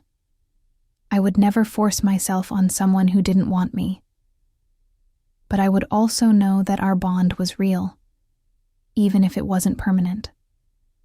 I would carry the memory of being treasured, even briefly, for the rest of my life." "Look at him," Damon commanded. "Look at your mate and tell us what you see." Maya turned to face Kai fully, letting her gaze travel over his naked form in the moonlight. She saw strength and beauty, yes, but also vulnerability and fierce devotion. "I see a man who's been alone so long he forgot he was lonely until I showed up. I see someone who's gentle despite his power, protective without being controlling. I see my other half, the part of my soul I never knew was missing." Maya's voice grew stronger. "I see home." Kai's control finally snapped. He took a step toward her, then another, his eyes blazing gold. "Maya, stay where you are," Damon commanded, but his tone held more amusement than anger. "We're not finished." The Alpha turned back to Maya, his expression more thoughtful than hostile now. "Final question, and perhaps the most important. What makes you worthy of our trust? What do you offer this pack beyond your love for one of our members?" Maya stood, straighter, feeling the weight of the moment. This was it, her chance to prove she belonged not just as Kai's mate, but as a member of their family. "I offer my loyalty, my protection of your secrets, my willingness to stand between this pack and any threat that comes for you. I offer my skills. I'm good with research, with organization, with seeing patterns others miss. I can help you navigate the human world in ways that keep you safe." She paused, then added with quiet conviction, "But most importantly, I offer my perspective. I've lived as prey my entire life, and now I choose to stand with predators. I understand both worlds, and I can help bridge the gap between what you are and what humans think you are. And why should we trust that you won't betray us when the human world offers you a better deal? Because I've already been offered that deal, and I turned it down." Maya gestured around the clearing. "This is my better deal. You are my better deal. A place where I can be exactly who I am, scars and strength in equal measure, without apology or pretense." Silence fell over the clearing, broken only by the whisper of wind through pine needles. Maya stood naked and vulnerable in the center of the circle, having bared not just her body but her soul, to 7 predators who held her future in their hands. Finally, Damon nodded slowly. "Maya Chen," he said formally, "you have passed the trial of truth. Your honesty has been absolute, your courage evident, your commitment clear." He paused, then smiled, the first genuine smile she'd seen from him. "Welcome to the Blackwood Pack." The words hit Maya like a physical force, buckling her, knees with relief and joy. Around the circle, the pack began to howl. Not the haunting songs she'd heard before, but sounds of celebration and welcome. Maya. Kai's voice cut through the howling as he finally broke free of whatever invisible bonds had held him in place. He crossed the circle in 3 strides and swept her into his arms, spinning her around as pack members converged on them both. Elena reached them first, wrapping Maya in a fierce hug. "Welcome to the family, sister." Marcus clapped Kai on the shoulder. "About time you found your mate, cousin." Even Lydia smiled as she approached, her scarred face transformed by warmth. "You did well, little wolf, better than most humans would manage." "Little wolf?" Maya asked, laughing through her tears. "Every pack member needs a name," Damon explained, his formal demeanor giving way to something more paternal. "You've earned yours through courage and truth. From this night forward, you are Maya Chen Blackwood, little wolf of our pack, mate to Kai, protected by all." Maya felt something settle deep in her bones, a sense of belonging she'd never experienced before.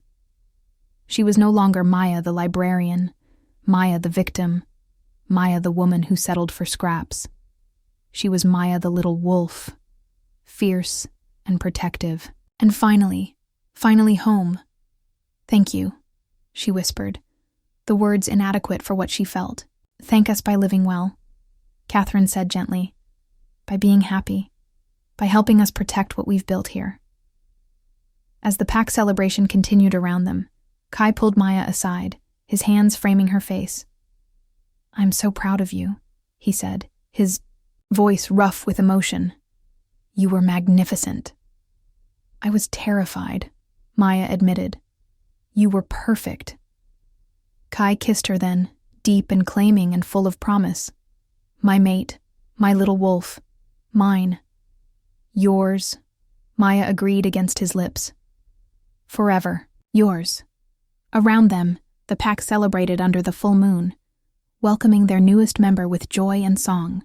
But Maya only had eyes for Kai, for the future they would build together, for the family that had just claimed her as their own. She had faced the trials and emerged transformed. The broken woman who'd fled Chicago was gone, replaced by someone stronger, braver, more whole than she'd ever dreamed possible. Maya Chen Blackwood, little wolf of the Blackwood pack. She liked the sound of that very much. Chapter 10. What Magic Feels Like. 3 months later, Maya woke to the sound of howling. But this time, it was welcoming rather than warning. She lay in the bed she now shared with Kai every night, in the cabin that had become their home, listening to the pack's morning song drifting through the forest. It was a sound she'd grown to love, a daily reminder that she belonged to something larger than herself. "They're announcing the hunt for tonight," Kai murmured against her neck, his voice rough with sleep. "Marcus found fresh deer sign near the western ridge." Maya smiled, turning in his arms to face him. 3 months of pack life had changed her in ways she was still discovering. Her body was stronger from keeping up with supernatural beings who thought a 10-mile hike was a casual stroll. Her senses were sharper, though nowhere near werewolf levels, and her confidence had grown into something unshakable. "Will you join them?" she asked, tracing the line of his collarbone with her fingertip. "Only if you come with me." Kai caught her hand, pressing a kiss to her palm. "I don't like being away from you during the full moon." "Possessive wolf," Maya teased, but she was secretly pleased. The mate bond had only grown stronger over the months, creating a connection between them that sometimes took her breath away. When Kai was hurt, she felt it. When she was stressed, he appeared as if summoned. They were becoming 2 halves of the same whole, and Maya had never felt more complete. "Always," Kai agreed, his eyes flashing gold in the morning light. "You're mine, little wolf. I'm never letting you go." "Good thing I don't want to go anywhere." It was true.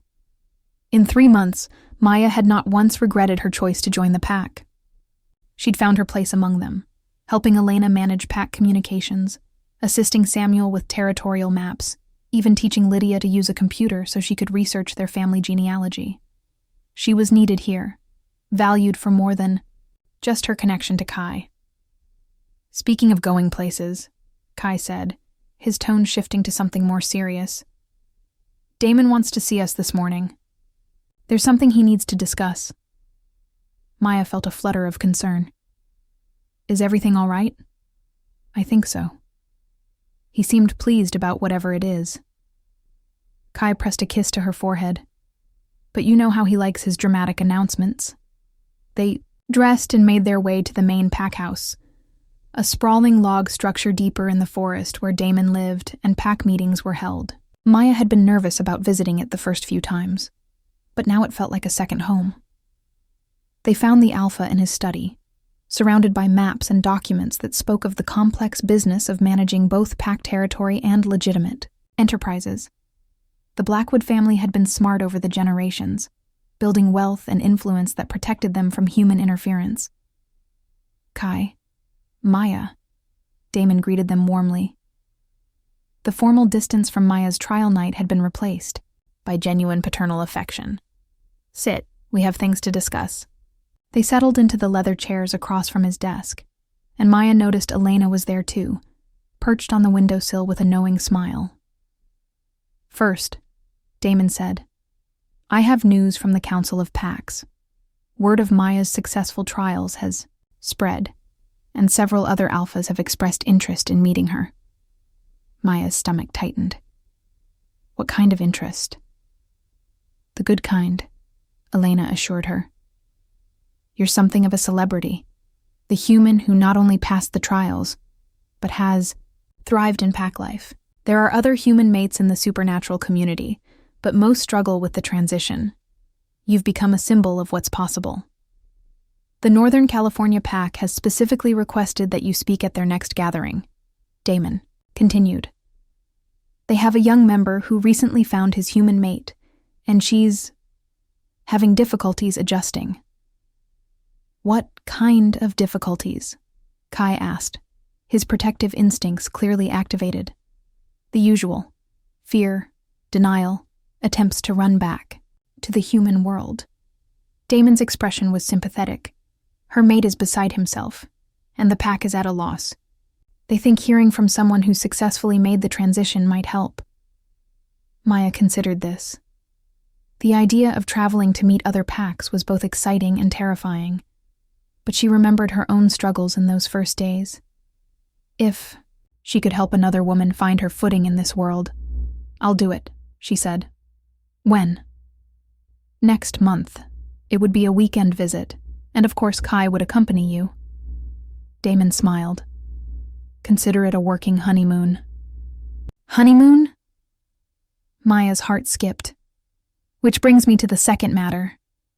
Damon's eyes twinkled with what could only be called mischief. The pack has been discussing your mating ceremony. We're already mated, Kai said, confused. You're bonded. Yes, but you never had a proper ceremony. No exchange of vows before the pack, no ritual binding, no celebration of your union. Elena hopped down from the windowsill, her excitement palpable. We want to throw you a wedding, Maya. A real one, with all the traditions. Maya felt tears prick her eyes. You want to give me a wedding? We want to give our family a celebration, Damon corrected gently. You and Kai finding each other is a gift to all of us. The pack has been lighter since you joined us. Happier. That deserves to be honored.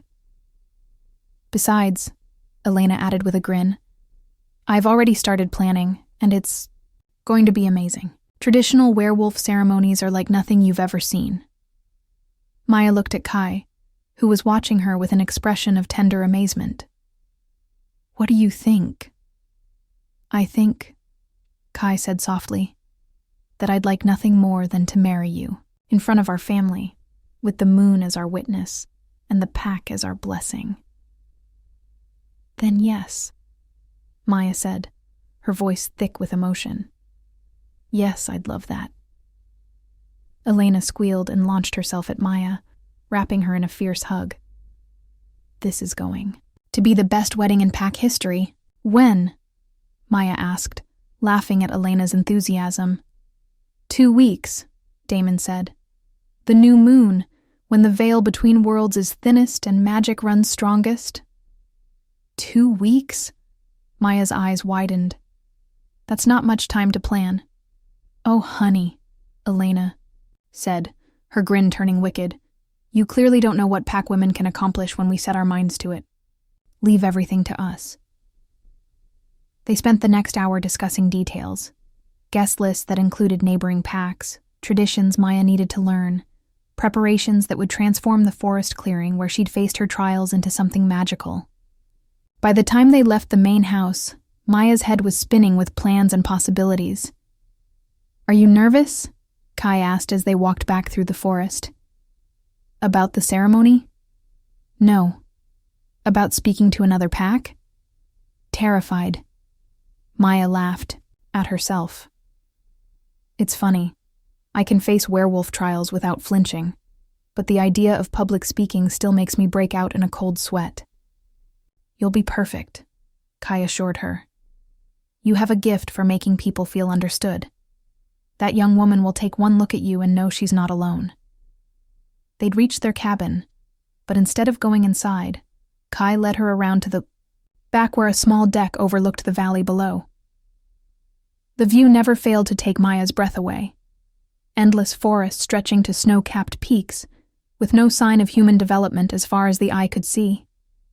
I have something for you, Kai said, pulling a small box from his pocket. Maya's heart stopped. Kai, I know we're already bonded. I know the mate connection is stronger than any human marriage. But I want to give you something that represents my choice to love you, not just destiny's choice for us. He opened the box to reveal a ring unlike anything Maya had ever seen. It was crafted from what looked like silver, but with an otherworldly gleam that spoke of supernatural origins. The stone wasn't a traditional diamond, but something that seemed to capture and hold moonlight, shifting from silver to blue to deep purple as it caught the light. It's made from metal found only in sacred groves, forged during the full moon, Kai explained, his voice soft with reverence. The stone is moonstone, but one that's been blessed by pack magic for centuries. It's been waiting for the right woman, the right moment. It's beautiful, Maya whispered. It's yours. If you'll have it. If you'll have me, officially and completely, with vows and promises, and all the human traditions you grew up dreaming about. Maya looked up at him. This man who'd saved her life and her soul, who'd taught her what real love looked like. Are you proposing to me, Kai Blackwood? I'm asking my mate to marry me, he said solemnly. I'm asking the woman I love to let me spend the rest of my considerably long life making her happy. Considerably long? Maya raised an eyebrow. Werewolves live longer than humans. Mates. Well, mates find their lifespans equalizing over time. Magic, my love. You're going to be stuck with me for a very long time. Maya felt joy bubble up in her chest.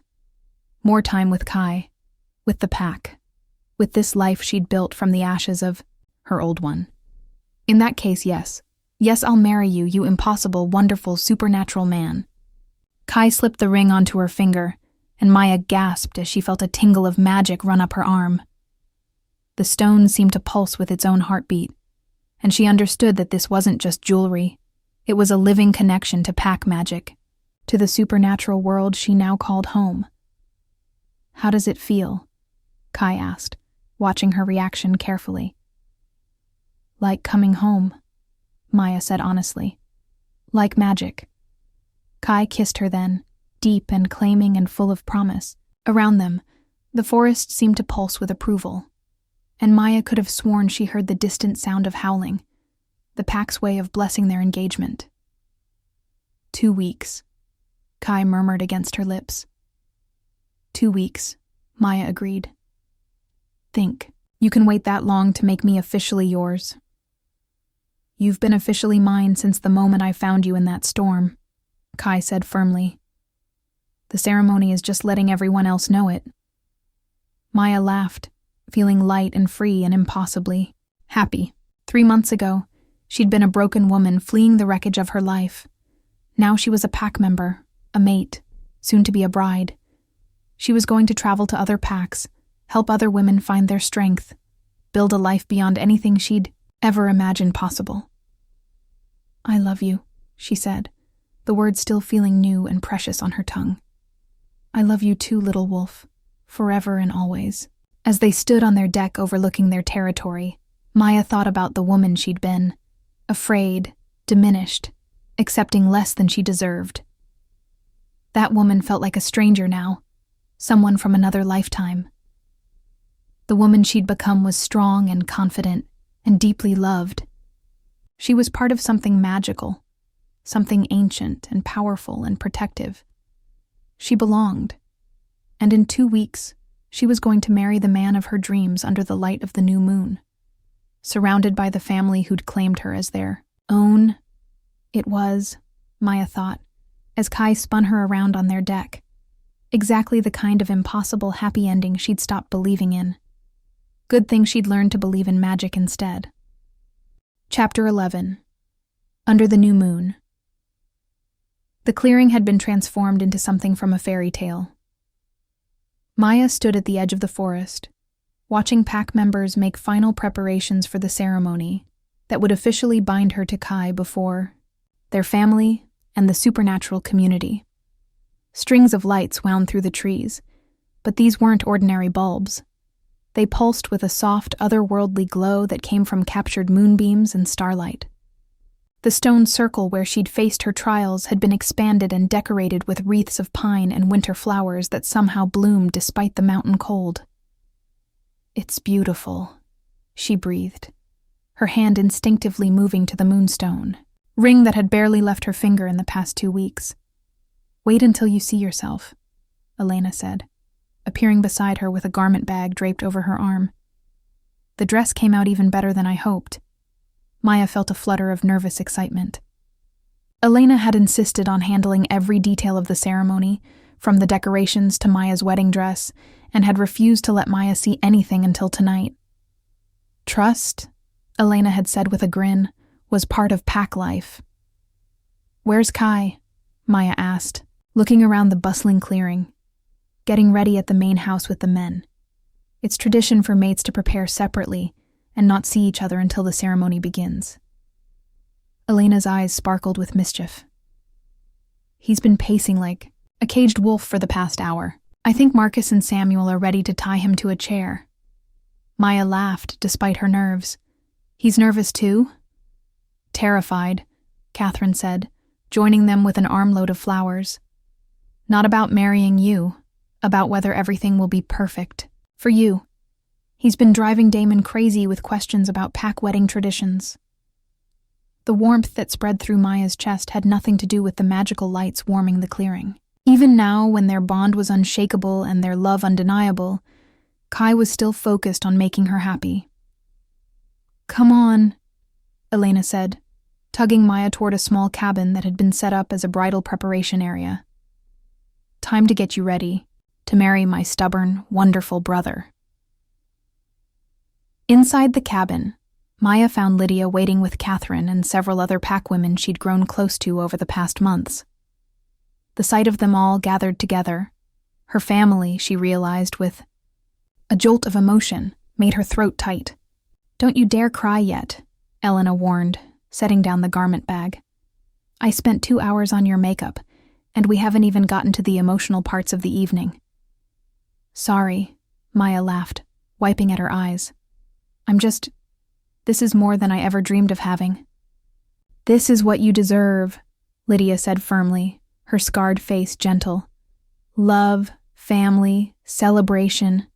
Never forget that." Elena unzipped the garment bag with the reverence of someone unveiling a masterpiece. When she lifted out the dress, Maya's breath caught. It was unlike any wedding dress she'd ever seen. Clearly handmade, but with an otherworldly quality that spoke of supernatural craftsmanship.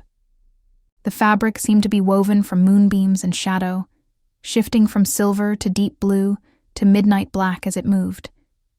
The design was both ancient and timeless, with intricate embroidery that looked like Celtic knotwork, but felt older, more primal.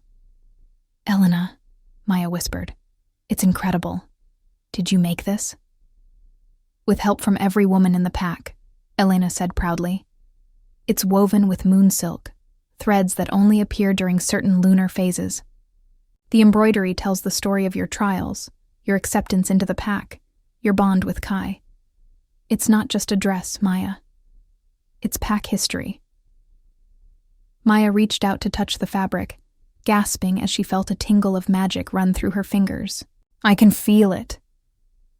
"Good," Catherine said with satisfaction. "That means it recognizes you as pack. Some garments made with pack magic will only respond to family members." They helped Maya into the dress, and she watched in the mirror as she was transformed. The gown fit perfectly, emphasizing her figure while maintaining an ethereal quality that made her look like something from legend. Her dark hair had been arranged in an elaborate style with small silver ornaments that caught the light like stars. "The final touch," Lydia said, stepping forward with a delicate silver circlet. "This has been worn by every Blackwood bride for generations. It's yours now." Maya bowed her head as Lydia placed the circlet on her hair. The moment it settled into place, she felt a rush of connection, not just to Kai, but to all the women who had worn it before her, who had joined this pack and found their place in this family. "Perfect," Elena said softly. "Absolutely perfect." A soft howl echoed through the forest, the signal that the ceremony was about to begin. "That's our cue," Catherine said, gathering the other women. "We'll see you out there, little wolf." They filed out of the cabin, leaving Maya alone with Elena for a final moment. "Any last-minute nerves?" Elena asked gently.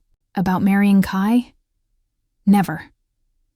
Maya smoothed the moonbeam fabric of her skirt. "About being worthy of all this?" "Always." "Maya." Elena took her hands, her expression serious. "I need you to understand something. Before you came, Kai was hollow. Going through the motions of life but not really living. He'd convinced himself he was fine alone, but we could all see the emptiness in him." She squeezed Maya's hands. "You didn't just save yourself when you chose this life. You saved him too." Maya felt tears threaten again. "Elena, I'm not done," Elena continued, smiling. "You saved all of us in a way. You brought hope back to the pack, proof that the mate bond still works, that love still conquers fear, that humans and wolves can build something beautiful together. So when you walk down that aisle tonight, remember that you're not just worthy of this celebration. You're the reason for it." Before Maya could respond, Elena kissed her cheek and slipped out of the cabin, leaving Maya alone with her reflection and the weight of what was about to happen. She took a deep breath, adjusted the circlet one final time, and stepped out into the night. The clearing had filled with people, not just the Blackwood pack, but members of neighboring packs who had come to witness the ceremony. Maya recognized some faces from her trials 3 months ago, but there were many new ones, all watching her with expressions of curiosity and respect. But it was the figure waiting at the other end of the flower-strewn aisle that made Maya's heart stop. Kai stood beneath an arch of woven branches and starlight, wearing ceremonial garments that marked him as both pack member and groom. His dark hair gleamed in the magical illumination, and his golden eyes were fixed on her with an intensity that made everything else fade away. This was her mate, her future, her home. Maya began walking toward him, each step carrying her further, from the woman she'd been and closer to the woman she was becoming. The dress seemed to flow around her like liquid starlight, and she could feel the collective approval of the pack as she passed. When she reached Kai, he held out his hand to her, his eyes bright with unshed tears. "My beautiful mate," he said softly, his voice carrying to every corner of the clearing. "My little wolf." "Always," Maya replied, placing her hand in his. Damon stepped forward, resplendent in his role as both alpha and efficient. Behind him, the pack formed a circle around the couple, their presence both protective and celebratory. Under the light of the new moon, when magic runs strongest and the veil between worlds grows thin, we gather to witness the formal binding of two souls already joined by destiny. Damon began, his voice carrying the weight of ancient tradition. Kai Blackwood, do you take Maya Chen as your mate, your partner, your equal? Do you promise to protect her, cherish her, and stand beside her through all the phases of the moon and all the seasons of your lives? I do, Kai said without hesitation, his eyes never leaving Maya's face. She is my heart, my soul, my everything. I choose her not because fate demands it, but because love calls to me in her voice. Maya Chen Blackwood, do you take Kai Blackwood as your mate, your partner, your equal? Do you promise to stand with him, trust him, and build a life that honors both the human heart and the wolf spirit? I do, Maya said, her voice strong and clear. He is my strength, my home, my greatest adventure. I choose him not because I have to, but because I cannot imagine existing without him. Then, by the power vested in me as alpha of this pack, under the witness of moon and stars and the family that claims you both, I pronounce you mated in the eyes of the supernatural world and married in the traditions of the human one. Damon smiled, his formal demeanor giving way to genuine joy. You may kiss your bride. Kai needed no further invitation. He pulled Maya into his arms and kissed her with a passion that made the crowd cheer and the very air around them shimmer with magic. Maya kissed him back, pouring all her love and gratitude and hope for their future into the contact. When they finally broke apart, the pack erupted in celebration. Howls echoed through the forest, but these were sounds of pure joy, welcoming their newest family member officially and completely. I love you, Mrs. Blackwood, Kai murmured against her ear as their family surrounded them with congratulations and blessings. I love you too, Mr. Blackwood, Maya replied, her heart so full she thought it might burst. As the celebration continued, around them, pack members shifting between human and wolf form in their excitement, music that seemed to come from the very trees themselves, food and laughter, and the kind of joy that lights up the darkness. Maya thought about the journey that had brought her here. A year ago, she'd been a broken woman fleeing a failed life. Tonight, she was a supernatural being's beloved wife, a valued pack member, a woman who had found her strength and her place in the world. Magic, she thought, as Kai spun her around the makeshift dance floor while their family sang ancient songs under the starlight, was not just in the moonstone ring on her finger, or the pack bonds that connected her to these incredible people. Magic was in the transformation itself, in the courage to choose love over fear, growth over safety, adventure over the known. Magic was in second chances and new beginnings, and the wild, impossible beauty of a love that could weather any storm. Maya Blackwood, little wolf of the Blackwood pack, had found her magic at last, and she was never letting it go.